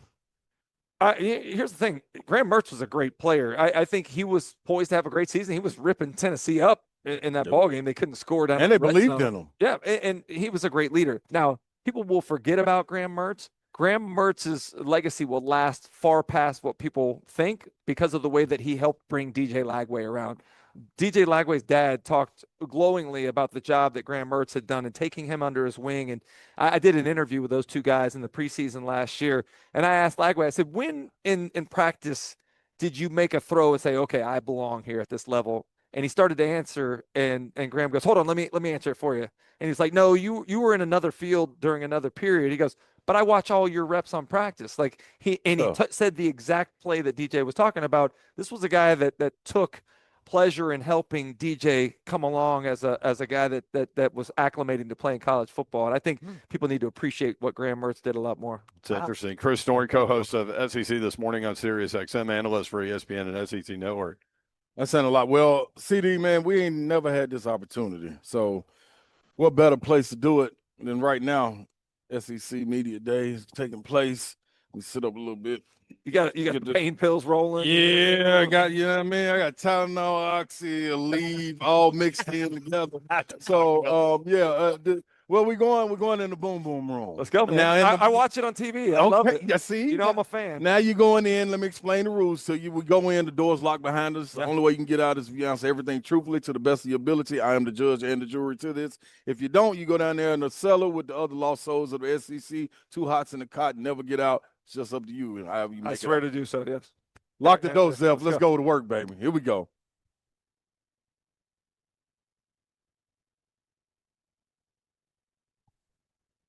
All right. Chris Doring, welcome into the Boom Boom Room. First and foremost, give us a nickname. No one knows. Everybody knows CD. You know, PB talks about it all the time when you guys work together. But give us a nickname. Dig back and tell me a nickname. One of the nicknames I'm most proud of was given to me by a group of freshmen that included Jaquez Green, Ike Hilliard, Riddell Anthony, Fred Taylor, Mike Peterson. Those guys to this day still call me Captain Doe. I was the captain of the team in '95. They were young players. They refer to me as Captain Doe still now. Captain Doe. I like it. And it's still the CD right there. Yeah. So Captain Doe, I'm rolling with that in the Boom Boom Room. All right. The transfer portal is a real thing. We understand that. We had PB in the Boom Boom Room earlier. He made it out. But I asked him, you got to send somebody in the portal and you got to go get somebody out the portal. From our SEC network? Yes, from our network. So he put you in the portal. Back in the portal. I don't tell him who he put it for. So he put you in the portal and he sent you with Feinbaum. So you have to work for a year with Feinbaum on the show. He's lucky he has me, bro. I keep this dude in line. Like, I got to clean up after him after. You know how it is. I said like a damn tornado came through. This area with toothpicks, the little floss things. He said, I let him stay at my house. I went in the guest room. There's stuff everywhere. Like the cabinets are open in my kitchen. Glasses left all over. It's like dealing with a 10-year-old kid. So who are you swapping him out with? Out of the SEC Network crew. You got to do a show for a year. Yeah. You send the PB out, and who are you sending them with? I'm taking Alyssa Lang. So our morning show on Sirius XM, I do it 2 days a week with PB, 2 with Alyssa. Like I'll take Alyssa. She's very, cleans up well. Much better to the eyes. More professional. Just much more professional. Okay. All right. You guys know her. I mean, she's what, 31, I think, but she might as well be 61. She's like a grandma. Goes to sleep at like 8 o'clock, wants to go to early bird dinner at 5:15. Yeah. All right. Moving on from there. Now, NIL deals right now. They come to CD. They come to Captain Doe. They say, Captain Doe, write out your endorsement deal that you want to get for NIL, who are you picking? It's got to be some sort of fitness deal, man. I'm into. I want to get some. I get some equipment, maybe. Some sort of real clean protein that I can push out. Like Jordan's got great stuff. Jordan is my spirit muse. See these shoes right here, Good Man brand. He turned me on those. I wear the cut t-shirt because of. Jordan Rogers, by the way. I love who Jordan we're talking Matthews, about. too. I know. Sorry, we just had him on. That's receiver love. Yeah. Jordan Rogers. Jordan is who he's Rogers, talking about. Yeah, I mean, he's pitching Armra colostrum on television. I'm all about it, too. Whatever Jordan does, you want to do. So, He believes in that stuff, though. Yeah, I mean, Yeah. I believe in it too. Jordan tells me I'm in. Okay, tell me this: a meal that you gotta have. I mean, you've been getting it in, you've been working out right, eating right, but it's one meal, your one cheat meal you get to get. Oh, Friday night, yeah, it's like. CD, Captain Doe, this is your meal, man. We've been fixing this up. This can come from anywhere in the world. Come from Venice, Italy. It can come from Spain. This is probably not going to be shocking to you, and you're a little bit the same way. But I have reserved my calories for alcohol. Yes. Yes. I don't necessarily. Night binger, we'll take it. Yeah, we've had a few nights together, but I'm not a big foodie. I naturally eat clean food anyway, but I think my if there's a little bit of a weakness, it's to maybe having too many cocktails. Indulge a little bit. Yeah. Didn't you take us to like a sushi place in Gainesville? Yes. I went to Dragonfly Sushi. It was so good. Yeah. I'm going when we did that spring game. That was a while ago. Yeah, Back when they had spring games. Right. Yeah, right. No. Tom Hart to take me somewhere. He took me to some other spot. I should have went there. Okay, but I should have known to call you. Anyway, let me get a little personal real quick in the boom boom room before I let you out. Last one. Saw you at the Final Four. Great environment, man. I'm a Tennessee Vol through and through, and it took everything in my power not to jump out of my skin and start verbally saying "Go Gators." What? Hey, hold on now. I was in the horseshoe. I was covering Ohio State and Tennessee in the playoff. I'm down there. Our set is set up in the end zone where the Tennessee faithful are. I was the biggest Tennessee fan there possibly could have been, singing Rocky Top. When those guys came out with their shirts off, like goosebumps, man. So that's what we do here. And that's what I try to tell people. So I did rep. I held Gators and everything while we were down there. That was awesome. Yeah, that was whole a good time. weekend was tremendous. But dude, you had a time that a picture was taken with you and your son, dog, and it gave me chills looking at the pic. Explain that pic and draw that picture up for us. So somebody caught me right after the confetti started to fall and the game was over with, hugging my son with tears in my eyes. And you guys know I'm a lifelong Gator fan, Gainesville resident. Both my parents went to Florida.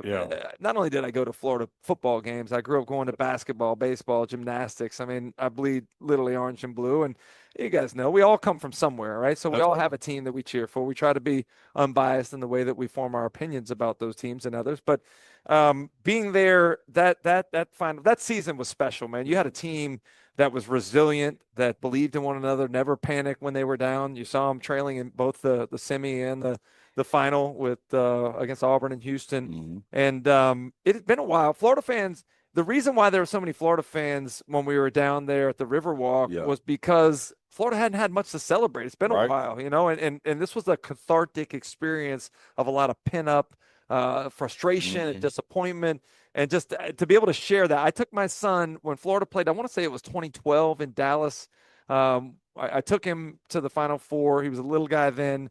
We got beat by UConn, the ultimate national champion, and he's in tears. The Final Four is the best sporting event there is. I love the Final Four. The best day of the year is Sunday if your team wins on Saturday. Sunday in Dallas was not a great day for us, but taking him back and my daughter's boyfriend, the three of us were there together, being able to experience that together, and him being a grown-up now and kind of washing away those memories of the disappointment from the 2012 Final Four was awesome. That was beautiful to see. It made me want to go over there and give him a hug. I'm talking about this was everything, dog. So, all right, last question. You get one quarterback, not that didn't play at Florida with you or that you witnessed play, one quarterback in the SEC that you could put in the portal and you go get and play with you. Current one right now? Current, past, does not matter. I think it would have been cool to play with Peyton Manning. We played against Peyton. Yeah. That it was kind of fun to watch his progression at Tennessee. And Florida fans like to say famously that he never beat the Gators, but the attention to detail. I've heard, Jacob Hester is one of my best friends, and listening to him talk about how playing with him at Denver, I was envious because I was a more cerebral player. I played all 5 positions, and knowing what to do was what got me on the field. And he wanted guys that he could trust, and obviously, he made a lot of white receivers look good, Slay. I would have loved to. I would like to be out there too. Some with gold jackets too. Yeah. Absolutely. All right, Captain Doe, you did a great job in the boom room. Unlock the door. You get out of there, man. Get out of there.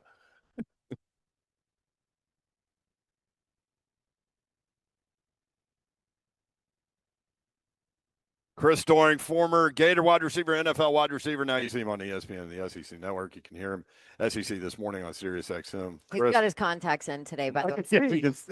I can see fine. For those that don't know, that's a process for you. Well, He couldn't do it. Here's the deal. I've always had couldn't do perfect vision, all right? And just recently in the last couple of years, the looking at the menus in the restaurants, or like I look down at my iPad during the show and I can't find the stats that I want to find. This is called aging.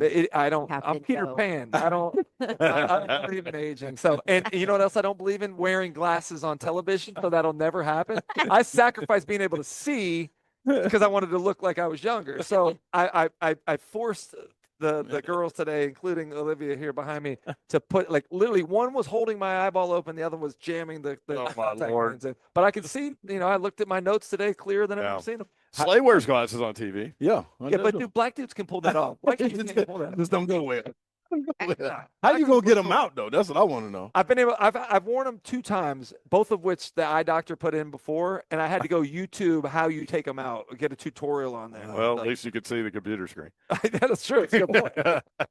Chris Doring, good to see you, man. Yeah, it's good Thank to see you guys. There he is, Chris Doring. More 3HL next on 104.5 The Zone.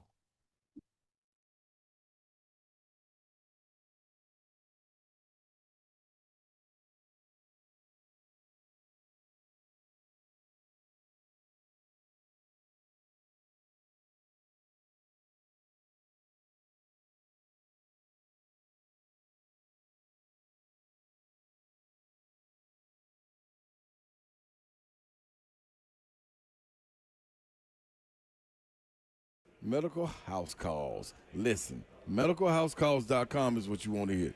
It's healthcare designed for your life.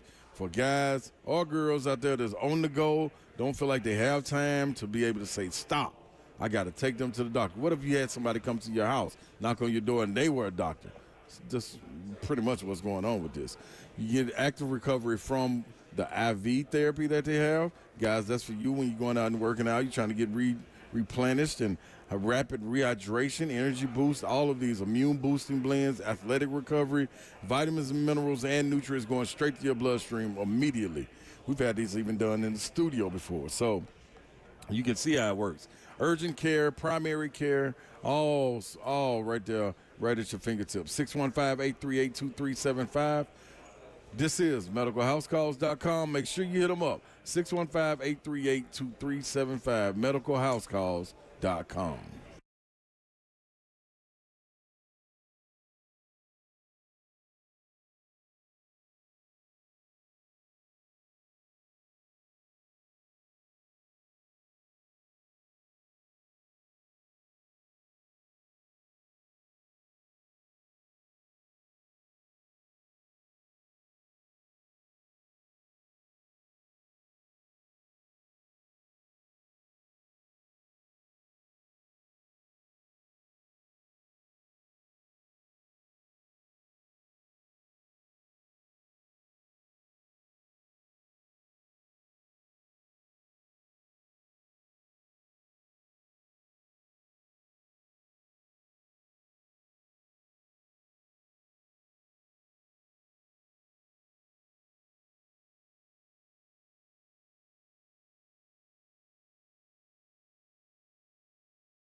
Heard the Mark Patrick weight loss hypnosis hype?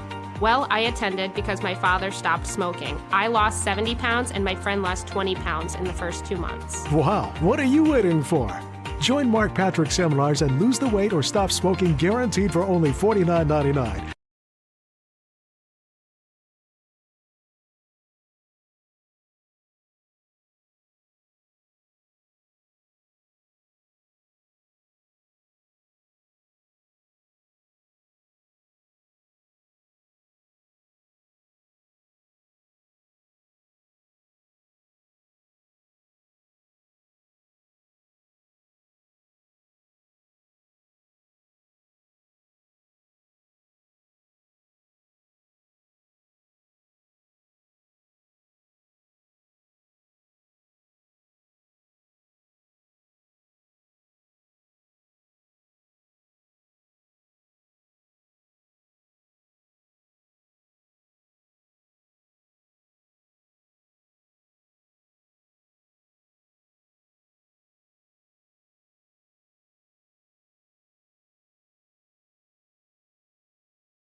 HL broadcasting live from SEC Media Days. Brent Doherty, Don Davenport, and Ron Slay. You doing good over there, baby? I am, man. I'm ricing. Ricing. Yeah. Rest, ice. What is it? Compression. Alyssa Lang at the table. Also, I'm medical. I love it. Phrase says nice. Yeah, because I'm nice. I'm nice. I'm nice, Lang.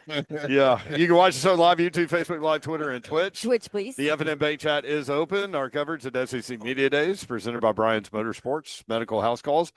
And, of course, the show brought to you by FergusonHome.com. We just talked with Chris Doring, and now we've got Alyssa Lang. You guys do a little radio together? It's a tough act to follow. My boy CD. Is it? What crazy takes did he give? So I'm prepared. Crazy takes.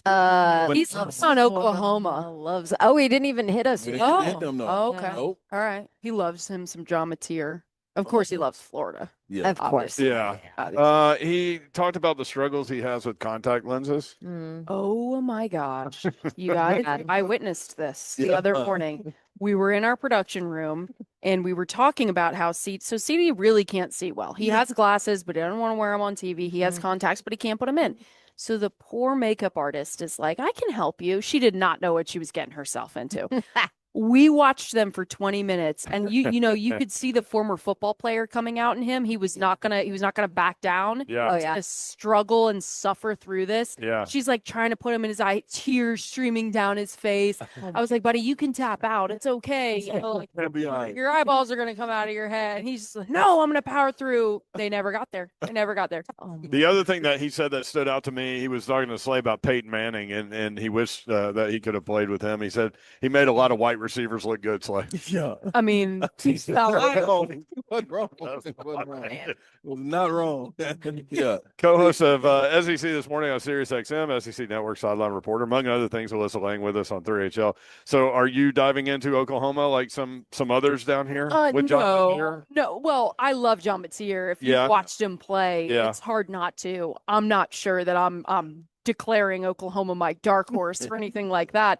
At the same time, it really can't get much worse than it was a season ago, right? And I don't say that as taking a shot to OU. No. I was on the sidelines for the South Carolina game. It was 14-0 in like 4 minutes. I mean, it was an insane showing. One of the worst. I was talking to OU fans that day. They said this might be one of the worst games in history of Oklahoma football. One of the worst showings we have ever seen from what's supposed to be this lights out Oklahoma defense. So I say it can't get worse kind of in that sense. Yeah. But I look at Ott, the new running back that they have there. He's going to be a dude. I look at Matier. I got to talk to Matier a couple of months ago. He's somebody that you can tell walks into a locker room and commands leadership, but not in a way of, you better listen to me because I'm the new QB1. He's just a cool guy. He's a guy that you could see other guys wanting to be around. So I like Oklahoma. I'm kind of wait and see on Oklahoma this season, but they're not the team that necessarily excites me the most. So are you, speaking of wait and see, are you Feinbaum on Arch Manning or are you Doring on Arch Manning? On Davenport on Arch Manning. Oh, I don't know where Dawn is on Arch Manning. I'm probably like past Doring. Wait and see. What has he shown us against formidable competition yet? Nothing. I'm somewhere in between, probably you, Doring, and Paul, kind of on like the more positive side than you. Yeah, Paul's in love. Paul's fully in love, right? Yeah. I just, it's hard when you talk to anyone who's ever coached Arch, when you talk to the staff. I know we have to go off of what we saw last season as well. But I also think there's something to be said about preparing to be the starter and taking those reps as the starter. I've been saying this. Texas A&M is a team that I really like. I know that's not a crazy thing to say in the offseason. That's another conversation. But I think about a guy like Marcel Reed, right? Marcel Reed had much more reps than Arch did last year, but he did not prepare to be the starter last season. It was supposed to be Connor Wegman. The time that he has had since the end of last season going into fall camp should make a tremendous difference for Marcel Reed as QB1. The time that Arch has had since the end of last season going into fall camp, I think should make a tremendous difference as QB1. You look at the pieces around him, and what excites me the most about those pieces is the running back room. Quintravian Wisner, I don't think gets enough credit for what he did last season. And don't forget, CJ Baxter is back. He got hurt in the preseason for that Texas team, was supposed to be the workhorse. Wisner stepped up and filled that role tremendously. But Baxter is going to be that presence, was supposed to be that RB1. They have both of them in that running back room to take some of that pressure off of Arch this year. I'm high on Texas. I am. It's hard for me to give Texas the nod top of the SEC when Georgia still is 2-0 against them in recent memory, but I do really like Texas. Alyssa Lang with us on 3HL. All right, Lang, let me ask you this. I'm not going to let you sit down without asking. You talking about all these teams, it's Marcel Reed and Wegman and all these people. All right, let's talk about Joey. No. Your guy, Lenore Sellers. These Gamecocks. Like what? I mean, like Goggles? Where are you at? Goggles. Yes. Like love Lenore. you got to be on board with him. Yes. I mean, you get some mature pieces around him. What he was able to do coming into this season, the hype. He's healthy. He's ready to roll. What's your thoughts on South Carolina? And he's ready to meet the hype head on, right? That the hype is something that I think he experienced last year. And I think it's fair to say that there were moments last year where he's on social media going, oh my God, this is what this was going to be. Because a quarterback won at an SEC school. Just having that experience going into this year, I think means a lot for a young guy like that. You look at him getting off the bus, all the measurables you could possibly want as an SEC starting quarterback. Question. And I think about it just in the grand scheme of South Carolina and great quarterbacks that have played at South Carolina. They had not had a quarterback drafted in a 7-round draft until Spencer Rattler a couple of years ago. There was not a single South Carolina quarterback that had their name called in an NFL draft until Spencer Rattler. And he was a transfer. Right. Lenore Sellers, if he even reaches half of what the expectations are for him, will be the greatest quarterback in the history of South Carolina football. And nobody saw that coming. Nobody saw that coming. I mean, he told us he didn't get offered until October of his senior year. Under-recruited. Yeah, massively under-recruited. Lenoris saw this. No, I'm not sure either. I mean, it's a crazy story. Give all the credit to Shane Beamer if this pans out, right? Because to take a chance on a guy that looks like that is crazy to say, right? But when there's not as many schools in the hunt until the last minute, you're able to keep him in Columbia. You mentioned the pieces, Slay. Nick Harbor gets a lot of the attention because of the measurables. I'm looking at Mazeo Bennett. Okay. I think Mazeo Bennett becomes wide receiver 1 for Lenore Sellers this year. He had a great freshman season. Nick's still trying to kind of figure the position out. The running back room gives me a little bit of pause with what that's going to look like. Oscar Attaway is there, but Rasul Faison, they're hoping will be cleared by the NCAA.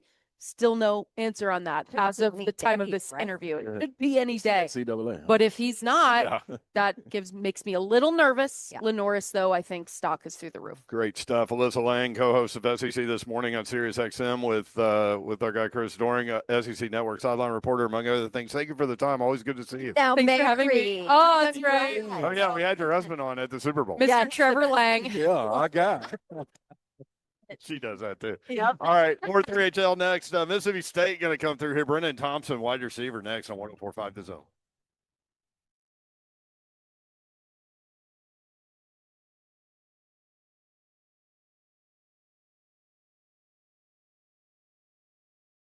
What's happening? Big Slay here with Low T Center. You need to head on over there, fellas. I'm talking to y'all. When you want to reinvent men's healthcare, this is the opportunity that you got.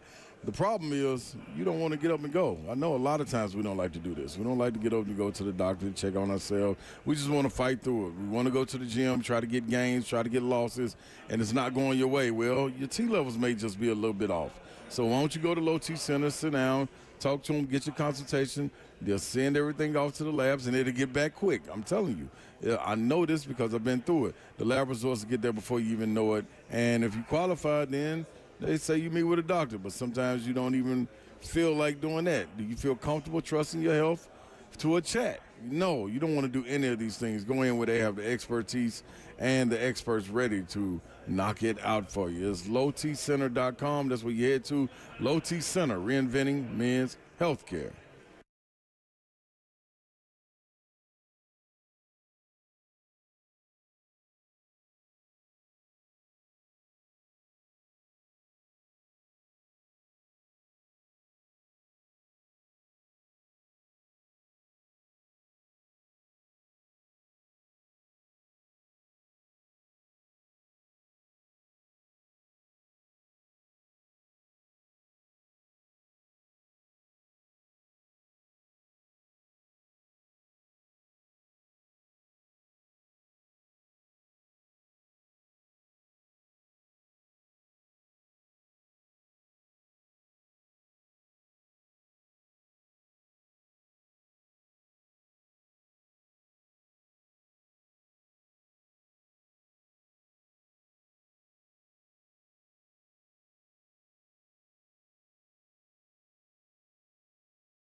Good evening. It is 5 o'clock. I'm Justin Bonanno live from the 104.5 The Zone Studios. It's talking season as SEC Media Days continues from the College Football Hall of Fame in Atlanta. Mississippi State, Alabama, Florida, and Oklahoma are at the podiums today. 3HL continues their coverage as Mississippi State players quarterback Blake Shapen, wide receiver Brennan Thompson, and safety Isaac Smith join the show coming up next. In college hoops news today, it was reported that Tennessee basketball will play an exhibition game against Duke and Michigan before the season. The Vols will host Duke at Food City Center on October 26th, while Michigan game is likely to be played in mid-October at the Chrysler Center. Ticket information, game times, television information will be announced at a later date. Nashville SC back in action tonight as they look to get back in the win column while hosting the Columbus Crew. They will be rocking their new kits, so make sure you get out to Geodis Park to check them out, or listen here, right here on The Zone, as kickoff is at 7:30. Fire Foundation Repair, whatever needs you need to visit USSTN.com.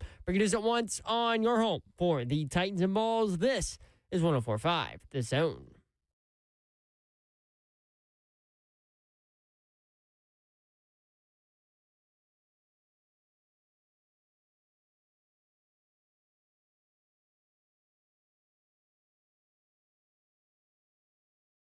Mississippi State football rolling through SEC Media Days 2025 at the College Football Hall of Fame. Brent Doherty, Don Davenport, and Ron Slay, 3HL. Appreciate you guys being with us. Thanks to our friends at Brian's Motorsports, and we've done a lot of stuff with them, as we have with Medical House Calls, and certainly appreciate you guys supporting the people that support us, that in turn support you. As we mentioned, Mississippi State football, Brennan Thompson stopped by the table right now. Brennan, what's up? How are you? I'm good. How are you? Good. You look forward to this? I do. I feel like it's a day that I'm excited for. Obviously, there's a little bit of nerves, talking. But, Yeah. I'm excited. I'm excited. It's fun to talk about Mississippi State football, isn't it? I'm blessed. Yeah. Blessed.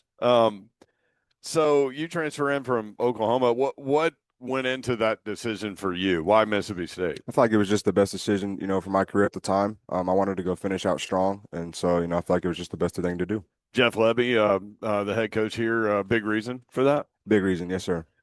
What was it about Coach Levy? I feel like just the system. Obviously he's a great human as well as a great coach, and so just someone that I look up to as a person as well. He's been a great role model to me, a great leader to this team, and I'm excited to go finish up. While we're talking about change, you go from Texas to Oklahoma. How in the world was that happen? I kind of thought the same thing. Yeah. God works in mysterious ways, man, and so I'm blessed to be able to be a part of both those amazing programs, and then now being where my feet are at Mississippi State. So many changes on this Mississippi State roster. If you look at, I think there's 60 new guys. What have you noticed walking in to this program from a culture standpoint? I know you know Levy well, but what stands out to you about where this program is right now? I think just blue collar mindset. I think everyone has an edge to them. Going obviously, with the results from last season, I feel like everyone just has a different kind of motor to them, and so I'm really excited to see where we take this thing. Are you the fastest guy on the team? No doubt.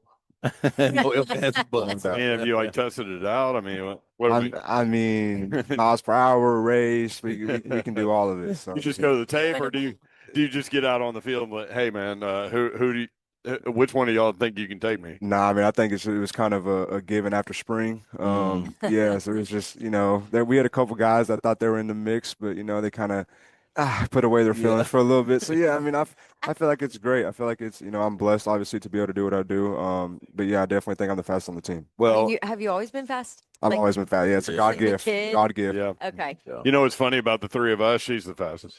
Hey, man, nothing wrong with it. It's not hard competition.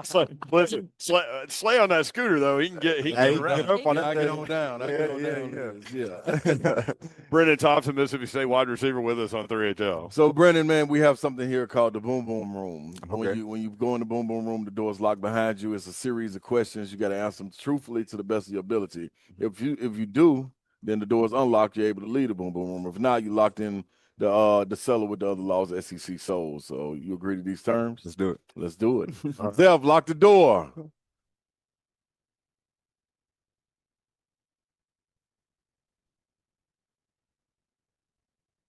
All right, here we go. Brennan, jumping into the Boom Boom Room. Give me a nickname you go by. BT.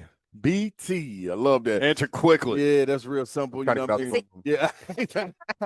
Don't blame me. I like that. I like that. Have you ever heard of the Boom Boom Room? You know where that originates from? No, sir. Okay, so it's a movie called Life. Eddie Murphy and Martin Lawrence. You got to go check that out, man. It's about them doing some time in their mind. They to get away from the game, to get away from jail. Eddie Murphy comes up with a facade place called the Boom Boom Room, an old cotton club like place in New York, telling people they got to go. What is something that you do to get away from the game? Outdoors. I'm fishing, hunting. I might be grilling, smoking some meats. Yeah. Any of those things I'm really doing. Okay, all right. So it sounds like you are the one that we need to call when we come to Starkville to get together. Need to be over your spot. Yeah, no doubt. Okay, Yeah. Southern hospitality at its finest. No doubt. All right. So tell me, the youngest or the oldest of siblings? How many you got? Single sibling. Okay. Yeah, only child. So yeah, just me. So who was that factor growing up that you kind of looked at to push yourself, or somebody that you kind of not idolized but looked at and like, man, that's my motivation? My mom for sure. Yeah. Looking at her, obviously being a single parent, raising me wasn't easy. Nothing about it was easy. But she gave me everything and then some to be where my feet are today. Yeah. And so, with her and God Almighty, man, I give everything back to her, everything, I'm trying to go get for her. She's always been my why. And obviously I got a wife now too. So, both amazing women in my life that I'm trying to go get everything for. Love that. Okay. So at home, man, who's doing the prepping for the food? Who's doing the cooking? Because he's saying you smoking the meats and stuff. Yeah. His wife going to work in the kitchen too? She is. Yeah, she does. But I do most of the cooking. Yeah. I'm not gonna lie. Yeah, I love to cook. Yeah. Whether that's inside, outside, on the grill, or on the stove. I love to cook. All right. So when you get home, is she telling you like, "Hey, come on, BT, we got to go watch this film"? You was out there, but I don't know what you was doing out there. Nah, most of the time she will watch film with me though. I'll sit on the couch after we eat or whatever we may do, and I'm like, all right, hey babe, look at all this. She loves to look at everything because she's like, all she sees is games. Yeah, like everybody else. So she loves to just see the behind the scenes. Detail. No doubt. And I'm gonna be like, come home, babe, I didn't have such a great day today. Yeah, she better walk me through it. Yeah, we gonna be going through it. I love that. So she tries to understand as much as she can, and I love that about her. Okay, so yeah, that is dope. I know. So, I think I want to meet her. Yeah. We'd be friends. So, last one in the Boom Boom Room, man. If you were able to go out and pick an NIL deal, what would it be that you would love to be able to add to your resume? It would definitely be some sort of outdoor company or store for sure.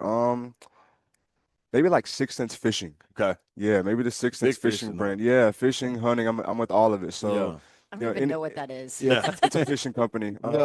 Yeah, 6 Sense for listening. Yeah. You know what I'm saying? But no, I'd be blessed to work with any of that kind of stuff for sure. Okay, we got a guy in Tennessee, man, by the name of Big Jeffrey Simmons, who's big in fishing, comes back to Starkville quite a bit. So we're gonna have to kind of link y'all up, man, because no doubt, huge fishing now. No doubt, I love it. All right, BT, man, we're gonna let you out of the Boom Boom Room. Great job. Thank y'all. Unlock the door.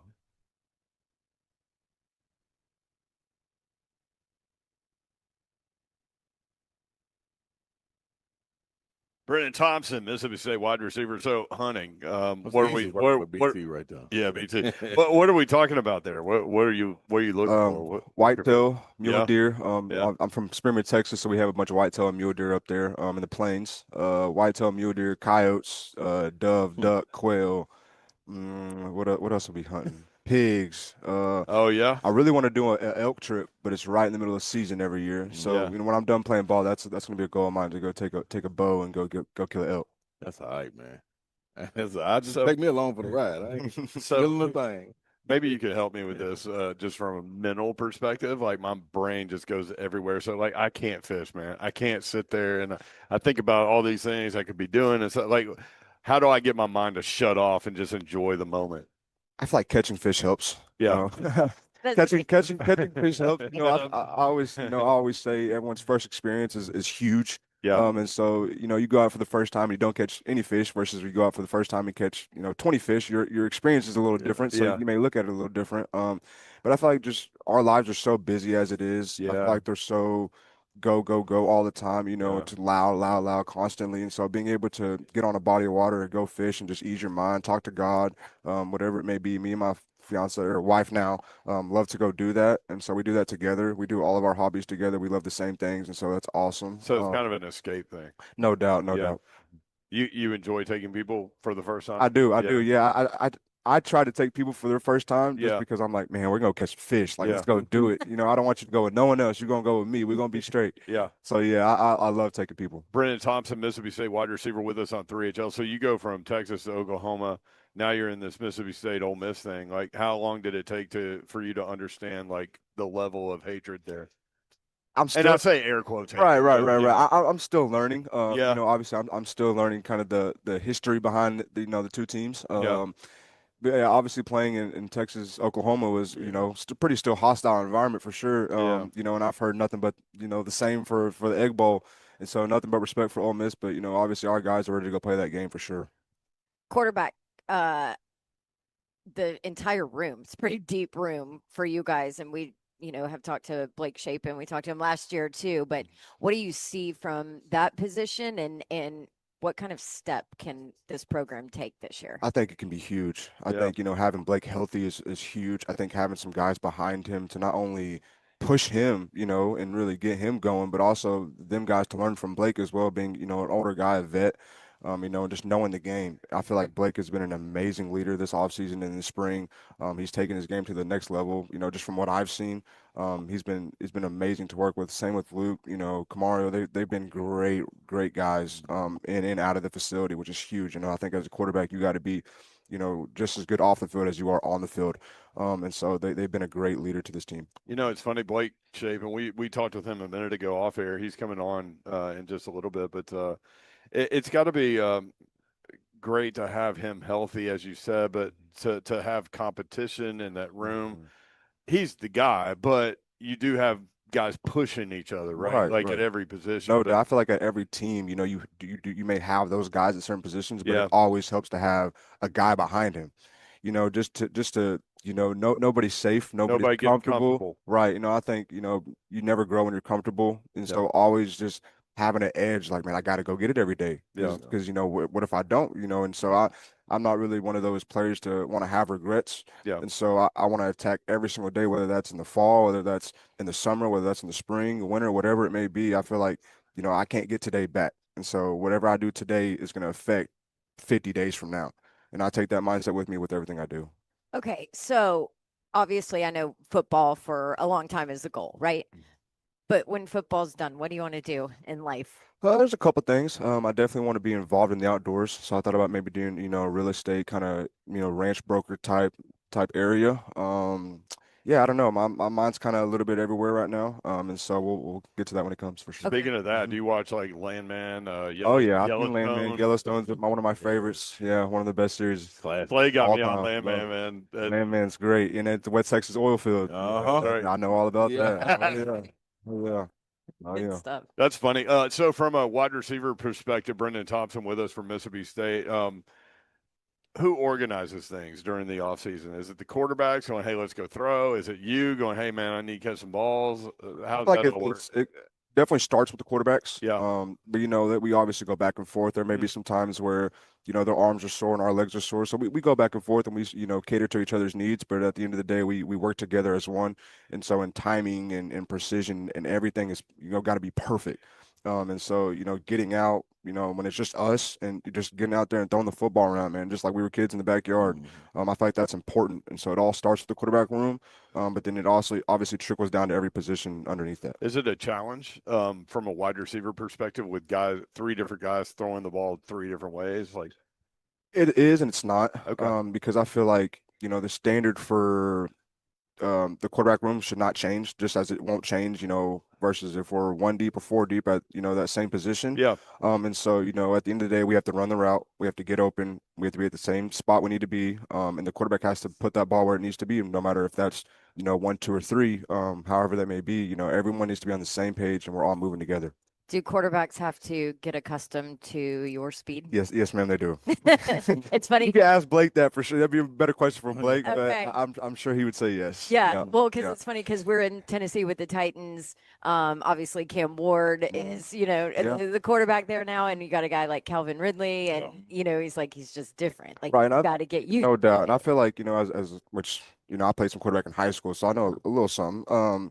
every receiver is so much different. You know, every receiver runs the go ball and the post and the whatever it may be so much different. So you really gotta, I think that's what winter, spring, summer, I feel like that's what, that's what it's about. Getting that chemistry, learning your guys, learning how to be productive, learning when the ball needs to come out, learning when I need to look back for the ball, learning all these little things that go into it and all these details, man, it's so important. And some of the things, you can't really even coach. Like that's some things like me and Blake got to get on out on Saturday or, in the summer and we got to work that and we got to sit there and work that and work it until it's right where we want it. Yeah. It's going to be fun to watch all this year. I'm excited. Does he ever try to outthrow you? He does all the time. Yeah. He does all the time. Does he get it done? Yes. He actually. Really? Yeah. Oh, yeah. Does it piss you off? Oh, I mean, it does, but it more pisses me off that I didn't go get that ball. Yeah, that's what I'm saying. I didn't throttle a little more to go get it. Yeah. And so. And he always, man, we'll be on film and I'll just see him launch this thing. And I'm like, man, he's like, well, what do you want me to do? And I'm like, okay, I understand. I'm going to get that next one. I promise. Yeah. I love it, BT. Hey, man, great to meet you, man. Great to meet you. Good luck with everything moving forward. Thank you. We'll be watching, bro. Thank you so much. Thank you. Brennan Thompson. When we come back, we will visit with Blake Shapen and Isaac Smith. More Mississippi State talk on 3HL next on 104.5 The Zone.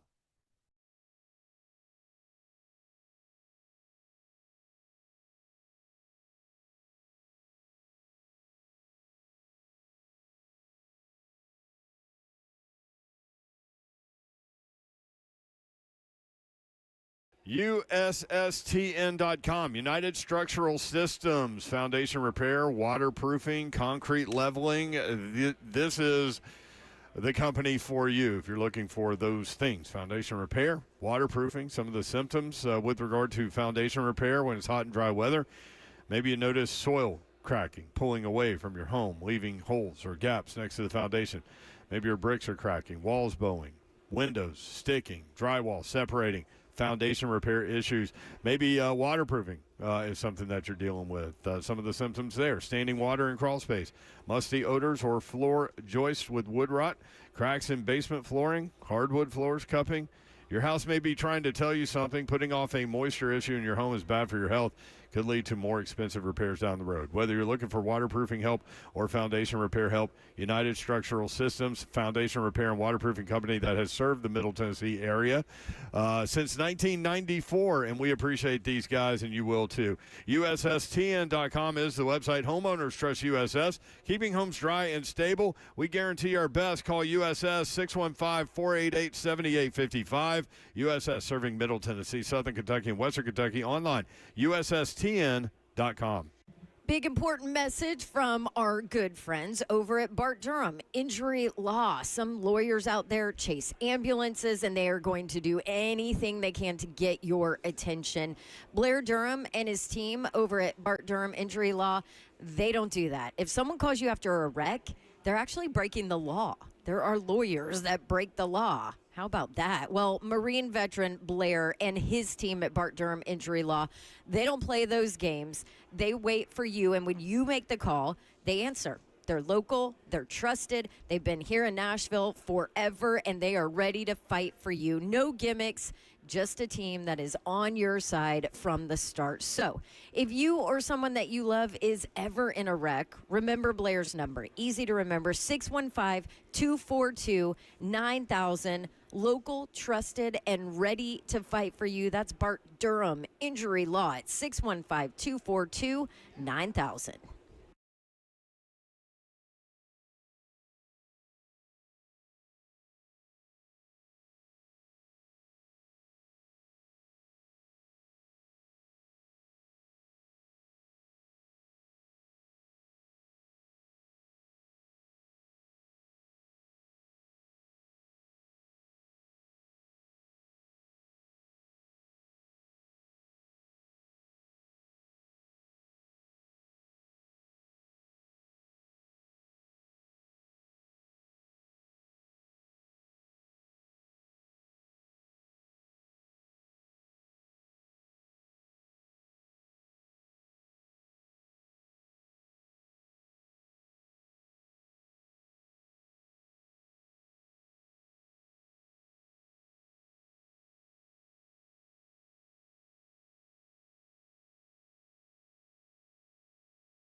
Welcome back in. 3HL 1045 The Zone, broadcasting live from Atlanta. Our coverage of SEC Media Days, presented by Brian's Motorsports. Those guys do an incredible job, and you need to check them out, as well as Medical House Calls. Again, check them out as well. Brent Doherty, Don Davenport, and Ron Slay. Let's talk a little Mississippi State football. Mississippi State quarterback Blake Shapen joins us now at the table. Blake, good to see you again, man. How are you? Doing good. Good to see y'all too. So, going into this season, what's the off season been like? What's the summer been like for you? Yeah, I mean, obviously it's been different. We gained a lot of new players. We lost some players from last year. The biggest thing for us is just building a new culture in the locker room. Year 2 under Coach Levy in the system. So building relationships with guys and becoming the best team that we possibly can. That's what it's been like. As a veteran player, how much in the offseason do you keep up with like transfer portal stuff? And because you got a guy coming in from Florida State, you got a highly recruited guy, highest recruited quarterback coming into Mississippi State in history. How much do you keep up with that? I think for me, I keep up with a lot of the guys that we're bringing in the skill position, O-line room, things like that, defensively to build the team. Obviously, when you bring in a guy like Luke Cromanhoe, quarterback, special guy, just to be able to work with him has been good. And then Kamario Taylor from high school, another phenomenal player. So, I pay attention to it when I have to, really, and then recruit the guys that we need to recruit when we need them, and that's about it. Coach Levy, I feel like people are still getting to know him. You know what I mean? Like, give us the behind the scenes on him. Yeah, Coach Levy, I mean, it's kind of what you see, really, when he walks around. He's got a little bit of swagger to him. His personality is great. Off the field, he's like a regular dude. But when you get inside the building, he's very, very intact with what he wants to get done. Very intentional on how he wants to run the offense, things like that. And I think this year we've grown a lot culturally within the building. So, but yeah, phenomenal guy off the field, but even better coach too. Offensively, his system, his scheme, all of that. What do you love about it? How does it fit your game? Yeah, I feel like I've talked about it before, just like the tempo of the offense, how fast it's ran. We got a lot of quick game, a lot of touch screens that you can get the ball out of your hands quick and get the drive started, but also be able to push the ball down the field, which fits a quarterback and is very friendly to a quarterback. Blake Shapen with us, Mississippi State quarterback. Blake, it's time for the real deal now, man. It's time to hop into the boom boom room. When we go to the boom boom room, you go into the boom boom room, then you have a series of questions that you just ask. You got to answer them to the truthfully, to the best of your ability. All right. If you answer them right, to me, then you get the door unlocked and you out. All right. If not, you put in the cellar, 2 hots in the cot, that's all. You stuck for life, All right? All right. Cool. All right, here we go. Lock the doors, Zelf. Let's go.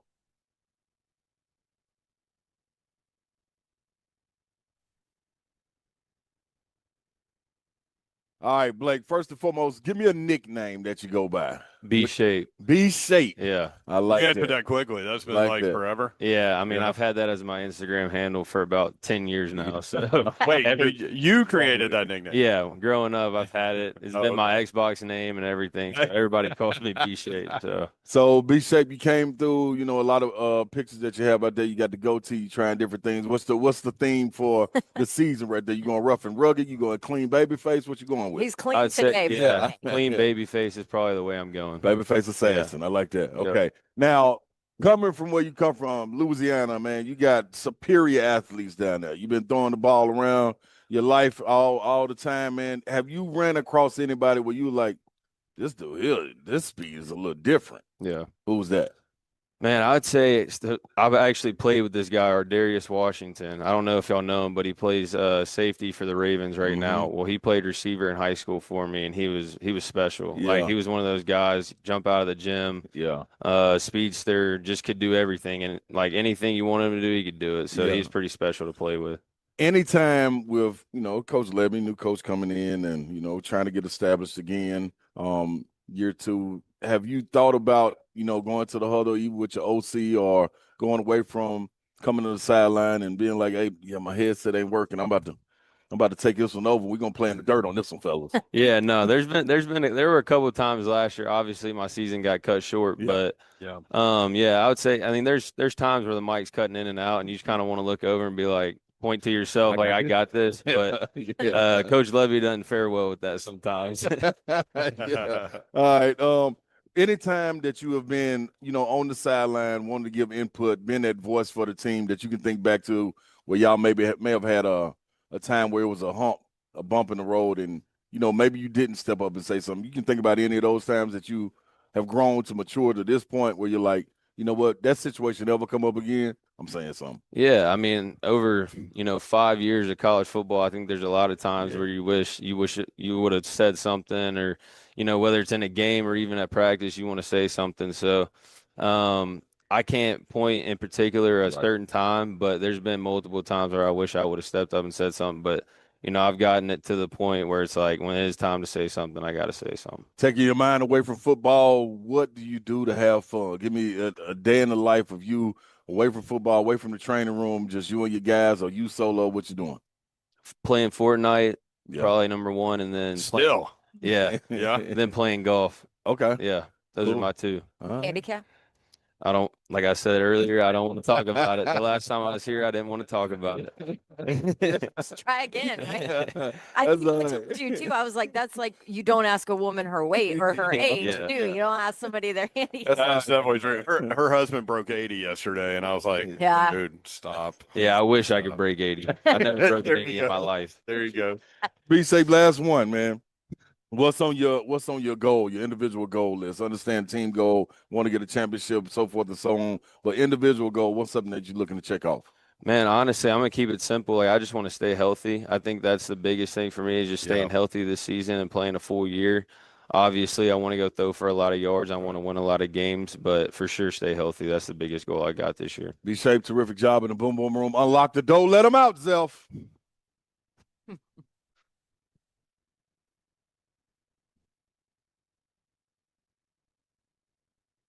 Blake Shapen, Mississippi State quarterback. All right, so the cowbells are so irritating for opposing fans and stuff like that. When you're on the field, do you notice that at all? Yeah, for sure. The first time I ran out, I was like, wow, this is loud. Like, it's different. And you don't experience it until that first game. And so when I first ran out, it was definitely loud. A lot different because you don't go into many stadiums that has like cowbells or something like that to ring. Yeah. But yeah, it's pretty special. Anywhere. Yeah, except there. That's it. And so it's pretty special. So what was it about Mississippi State when you left Baylor? I think Coach Levy had a lot to do with it. Yeah. We kind of had a previous relationship just with him seeing me play.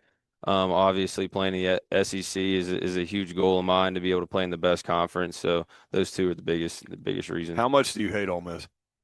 A lot now, and I didn't realize really the hate until you play in the game or you're there. Obviously, I was hurt, but I hate them now. For sure. It runs deep, boy. Yep. Okay. Blake Shapen, We Mississippi need the State behind quarterback. the scenes of like the smack talking that goes on during that game, because you weren't even on the field, but you felt it. Well, I was on the field. Pre-game, it's crazy. Yeah. That's really when it starts. Yeah. Get the rolling. Yeah. Fans, everybody. Oh yeah, and they're already there too pre-game. So it's pretty crazy. We've talked about this. SEC, man, those rivalries. It's different. Just Oh, I an know. Auburn girl, so Auburn, Alabama. For sure. It's something. It's different. It's next level. How hard was it to stand on the sideline though? Like, Man, it that's was gotta be tough. tough, right? Yeah, for sure. And I hadn't missed, 8 games in my career, and so that was the hardest thing. And you don't realize how much of a blessing it is to be on the field and playing until it's taken away from you. And that was the biggest thing for me. Like when you're plugged out of it and you're not kind of in the center of everything, of the game plan of the team, leading the team, you kind of gain a different perspective of everything. Blake Shapen, Mississippi State quarterback, Evangel Christian. Who's the best quarterback to come out of there? Not including yourself. I mean, Booty Brothers, Brock Berlin. Yeah, I'd say Brock Berlin. Brock was incredible, right? Yeah, and me and him still have a relationship Oh, to this cool. day. So, Cool. yeah. All right, there he is, Mississippi State quarterback Blake Shapen. Thank you, man. Yes, Good sir. to be. Appreciate you all. Thank you. More Mississippi State football rolling through SEC Media Days 2025. Isaac Smith is here, defensive playmaker for the Mississippi State Bulldogs. Isaac, what's up, man? How are you? I'm great. How about yourself? Well, yeah, we're good. We're good. So leading returning tackler in the SEC, 127 tackles last year. I feel like when I saw you walk in here, I needed to hide behind this little truck over here so you didn't tackle me. Man, very active to the football. Is that kind of the goal out there? Yeah, just flying around and having fun. Not taking the game for granted. Getting to come every day and just, play defense and get to hit people. Okay. Gotta love that. Probably did not see on our camera, but his eyes just His got eyes so wide, and there's just like happiness in his eyes when he said hit people. I love that. So like when you're getting ready for a game and you see things on film, like it's gotta get to you, and like, okay, I know what's going on here. And it's fun because it's like you know what's about to happen before Yeah. it happens, so you can get there way quicker. So when you're on the field and you see formations, does that film work go through your head? Oh. And you're like, I know what's going here. Film work, you know, just little tips and notes before the game. Yeah. It's crazy how much that plays a role and like how fast you play.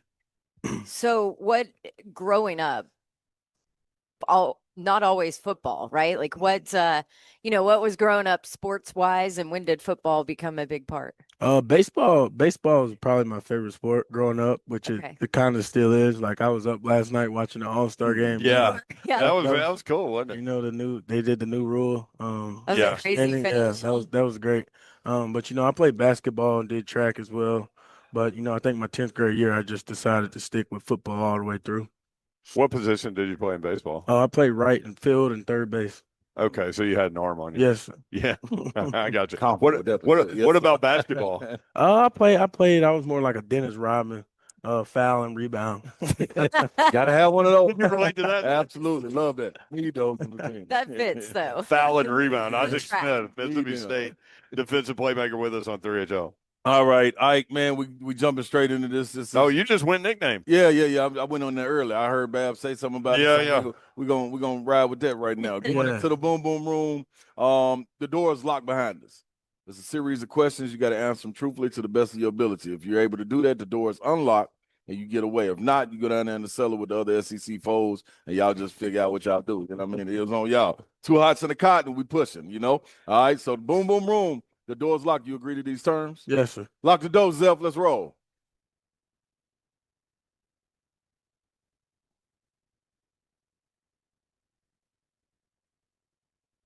All right.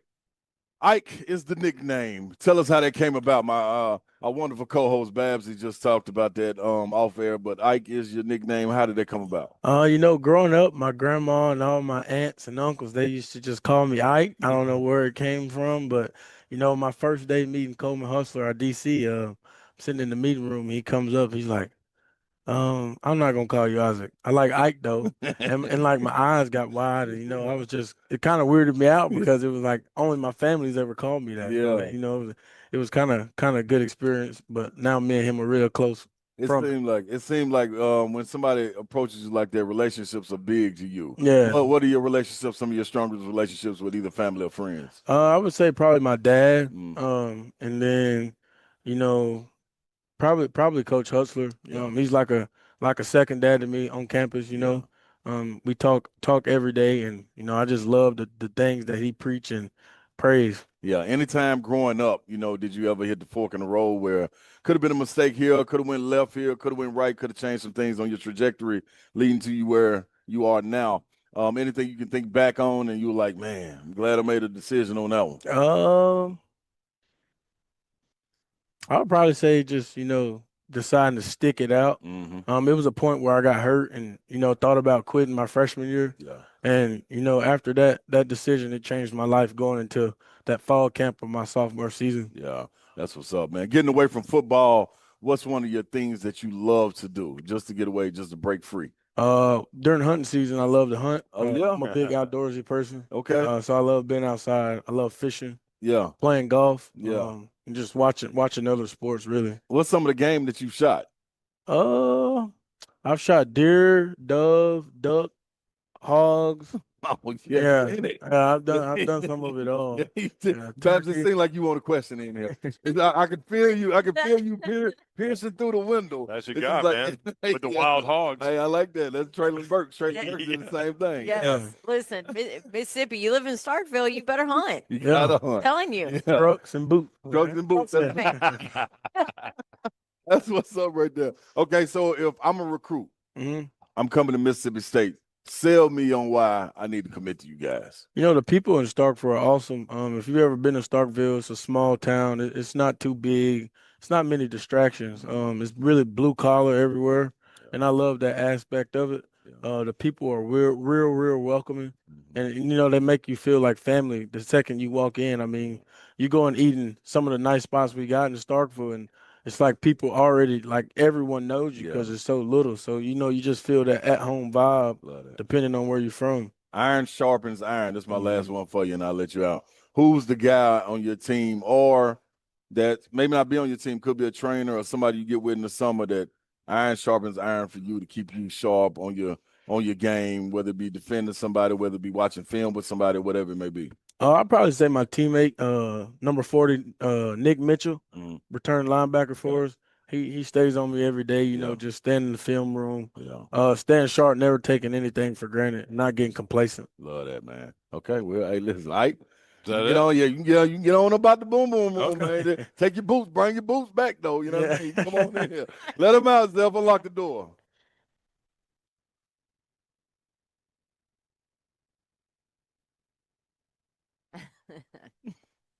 Isaac Smith with us from Mississippi State. So growing up in Mississippi, was it always Mississippi State for you? Honestly, no. I grew up an Ole Miss fan. Okay. My dad played there, my mom went there, but that changed over time, of course. And then out of high school, I really loved Mississippi State. Yeah. And the unfortunate passing of Coach Leach. Yeah.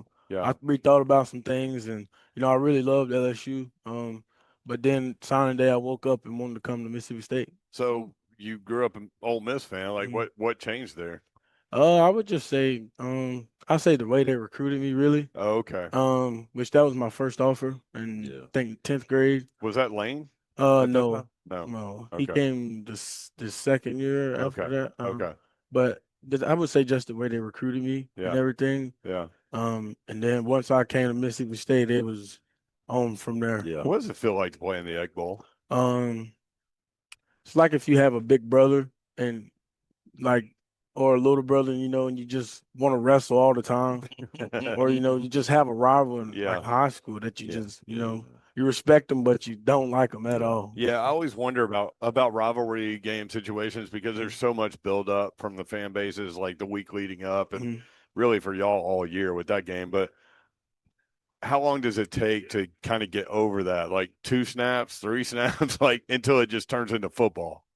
Or does it? Maybe it doesn't. I mean, the whole time is football, but it's still it's something it's just that fire down inside you that this is the state's game. Yeah. This is the Egg Bowl. Yeah. So, how badly do you want to get them this year? I can't explain it. They've got us the last 2 years. We got them in Starkville this year, so that's going to be real fun. That's right. Isaac Smith, Mississippi State. Thanks, man. Appreciate you. Thank you. Hail State. Yep, there he goes. Hail State. You heard it. 3HL 104.5 The Zone.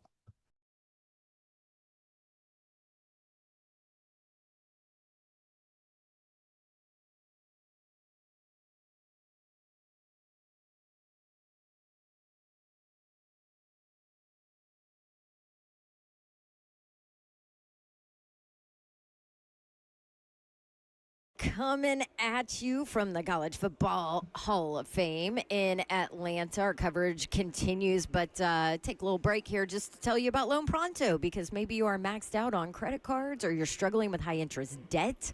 You can pay it all off in days. That's thanks to Loan Pronto's Rapid Equity Loan.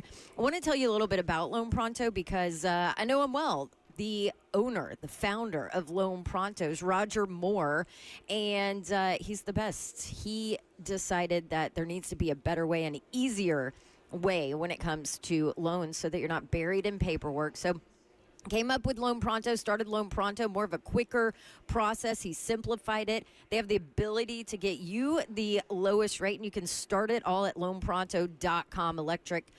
Electronic, all digital, no extra hidden fees.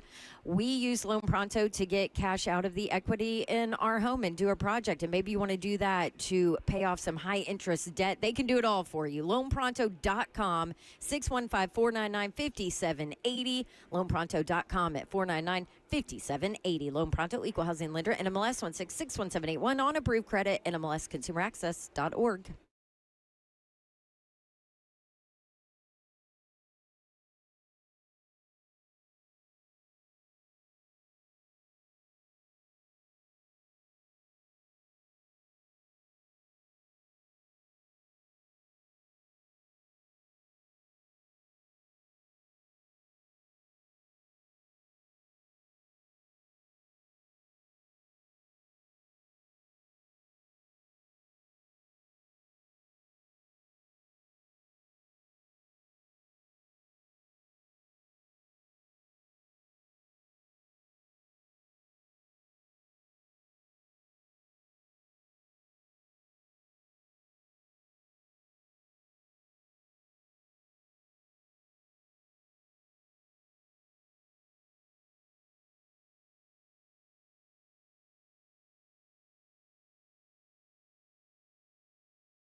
Welcome back in 3HL 1045 The Zone, broadcasting live from Atlanta College Football Hall of Fame, man. And you need to get on down here. This is an incredible building.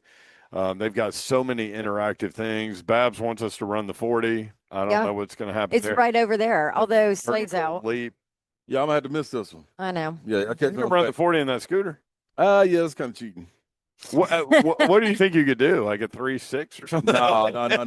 No, not this. If you get a rolling start? If I come off I was going to say, it's a slow start. Yeah, it's hard to start. Yeah. Now, once he's got a lot of weight, I'm gone. Rolling. That's what I'm saying. Like, so we start the clock here. You start way back here. So you're rolling full speed when you hit the clock. It could work out. Then you got to worry about stopping, though.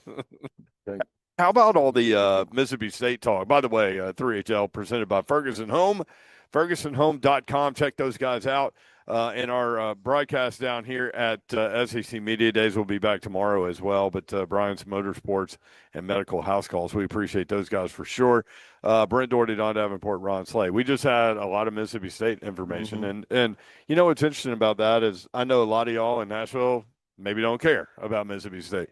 But what's interesting, be better. It's a contingency that loves Mississippi State too, though. There is for sure, and as well. We talk about Nashville being an SEC melting pot. So yes, I understand that, but I guess the broader point of what I was trying to make there. If you miss some of these conversations, Blake Shapen, the quarterback, Isaac Smith, second team All SEC, led the SEC in tackles last year with 127. Brennan Thompson, maybe the fastest player in college football at wide receiver for Mississippi State. What goes beyond the fact that they play for a team that has an over-under win total of 3.5 is the fact that these are great dudes, man. Yeah. And it's always good to get to know some of these guys, I think, if you're a college football fan, before you see them on the field. And it gives you something to root for. Maybe you don't have a dog in the hunt, but you really loved, Isaac Smith talking about, hey, man, Starkville, trucks and boots. I love it. It don't get better than that. You know? I liked BT. Yeah. BT was great. That guy. Married already. Yeah, he kind of got it laid out. Man. Yeah. Super likable. He's hunting, fishing. He's a grown-up. Loves to cook. All of those things. About Mississippi State, though, this is Levy's year 2, right? He has completely overhauled the roster. It's probably the most different roster out of definitely any in the SEC. Yeah. I mean, 60 new guys. 60. Yeah. Between the transfer portal and recruits. So obviously they could be young in some areas, but they've got some talent. And then if you can keep Blake Shapen healthy. That's right. You guys remember I worked a Baylor game with him and it was like, this guy's good. Yeah. You know, he's legit. So if he can stay healthy. He didn't get to play in the Egg Bowl. And he told us how much that hurt being on the sideline. He'll be itching for it. I think, man, Babs hit on it. What you got, Babs? I was just wondering, I wonder if that's an overbet you go for the season. I'm in. You gotta look at the schedule. And the reason I'm in wait and see mode with them. Yes, look at the schedule, but I think you hit on it off air. Like this had to be one of the toughest jobs in America. Yeah. You know what I'm saying? To go out there and replace Coach Leach. Mm-hmm. Yeah. Go get players that were you're replacing more than him. Coach. You know what I'm saying? You're replacing an icon. And how do you retain like guys? Like once you have the relationship you had with Coach Leach, you're almost out there searching for that again. Right. So you don't necessarily like, I'm gonna come back to Mississippi State yet. You looking at it like, man, who replacing this dude? Like, you know what I mean? I understand from not to that extreme, but when Jerry Green got fired my sophomore year, after our sophomore year, it's an automatic, like, you got accustomed to this. Now it's like, who you bringing in here, dog? Like who? Right. What you trying to establish? They're not going to. This guy. This ain't it. You know what I'm saying? Like what are you trying to turn? Who you trying to impress? Boosters, alums? Like what are you trying to get on board for?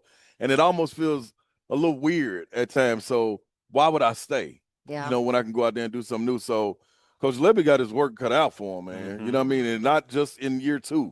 If he's successful enough to get to year 3, year 4, year 5, then you can start to establish some culture, try to get guys on board. But right now, man, this is going to be tough. Right. And it's an unforgiving league. Behind Blake Shapen, you get the transfer from Florida State. You get Kamario Taylor, the highest-rated quarterback recruit in the history of Mississippi State. So people are going to want to see him too.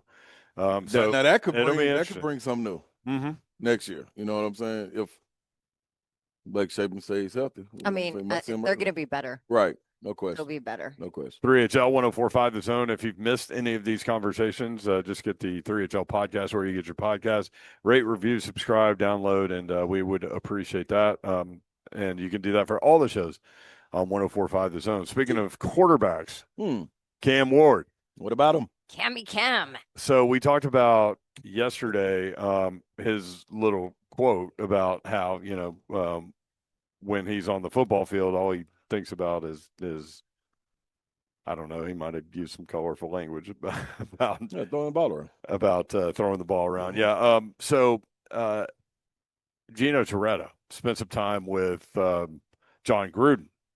And Gino Torretta, former Miami quarterback, was kind of talking about Cam Ward and how he was surprised that he ended up in Miami and that he was surprised that he didn't go pro and he felt like the NFL missed on him in the last cycle. This is what Gino Torretta had to say with John Gruden. Did you see a lot of Cam Ward this past season? I did. I talked to Shannon Dawson, the OC, and I'm like, well, what's the deal? Because Cam was coming, then he wasn't coming. He was going to the NFL. And then I was like, well, what's the backup plan? He goes, well, we feel pretty good that he was going to come. All I needed was one day of spring ball. I go, this guy has an elite arm. I go, who evaluated him in the NFL? That was my first thought. I go, there's no way he should be here. Like, you watch a guy throw, you can just see it. I mean, let's say there's 100 quarterbacks in the league. 10 guys, maybe the ball comes off a little different. Yep. The other 90, everybody looks the same. You could, put a shorts and T-shirt on, everybody kind of looks the same. And I'm like, they effed up. That was my initial thought, because I was like, he reminded me of when he threw the ball, it was like Warren Moon. When Warren, I remember being in Seattle, it always seemed like he would throw the ball. First off, he never threw a bad ball, always a tight spiral. And the ball would it would almost kind of move for the receiver's angle, make it an easy catchable ball. And that was Cam. What do you think? Gino Torretta. Give me some. Yeah. Give me some. Give me a lot of it. As Slay would say, Give me a lot of it. that's heavy. Yeah, very. Very. Listen, man, training camp starts next week. It's going to be fun monitoring this guy. Man, eyes don't lie, man. People that know the game, see the game, eyes do not lie. Here's the quote to Ian Harditz from Cam Ward. My mentality on the football field is I don't give an F. Yeah, we heard it. I love it, man. I Anybody can't wait. that cusses, I get Yep. called out. Everybody's coming to Babs. I didn't even say anything about the Cam. It was a caller that called in and said, was it really necessary? It bothered You me. roll with them, Like, though, Babs. I You roll rolled with with 'em. because I'm like, it wasn't necessary. You're right. Neither was the F-bomb that Diego dropped on here. Exactly. It's just But hey, whatever. they grew up in a different generation, Babsy, where they're a lot open to more things. I know. TV, social media, all this stuff. Yeah. Guess what? I don't give a beep if he can win games and get this franchise back. We need it. Well, I'm all in. Coming up tomorrow, Missouri, Kentucky, Arkansas, and Texas A&M coming through here, and we'll have lots of college football analysts for you as we conclude our broadcast. Yeah. From SEC Media Days, again, Brian's Motorsports and Medical House Calls presenting our coverage down here. And we really appreciate those guys, and we certainly appreciate you guys, and we'll be back at it tomorrow. Hope you've had a great day. Hope you have a great night from Atlanta. Good night. God bless. We certainly appreciate you guys including us in your day and in your lives. We do not take that for granted, nor do we take that lightly. Have a great night. Good night. God bless. See ya. Wouldn't want to be unless you was getting a shout out to my guy, Kevin, over at All-Star Medical and Home Accessibility. Keeping this right. Rolling around in my little scooter. Rolling.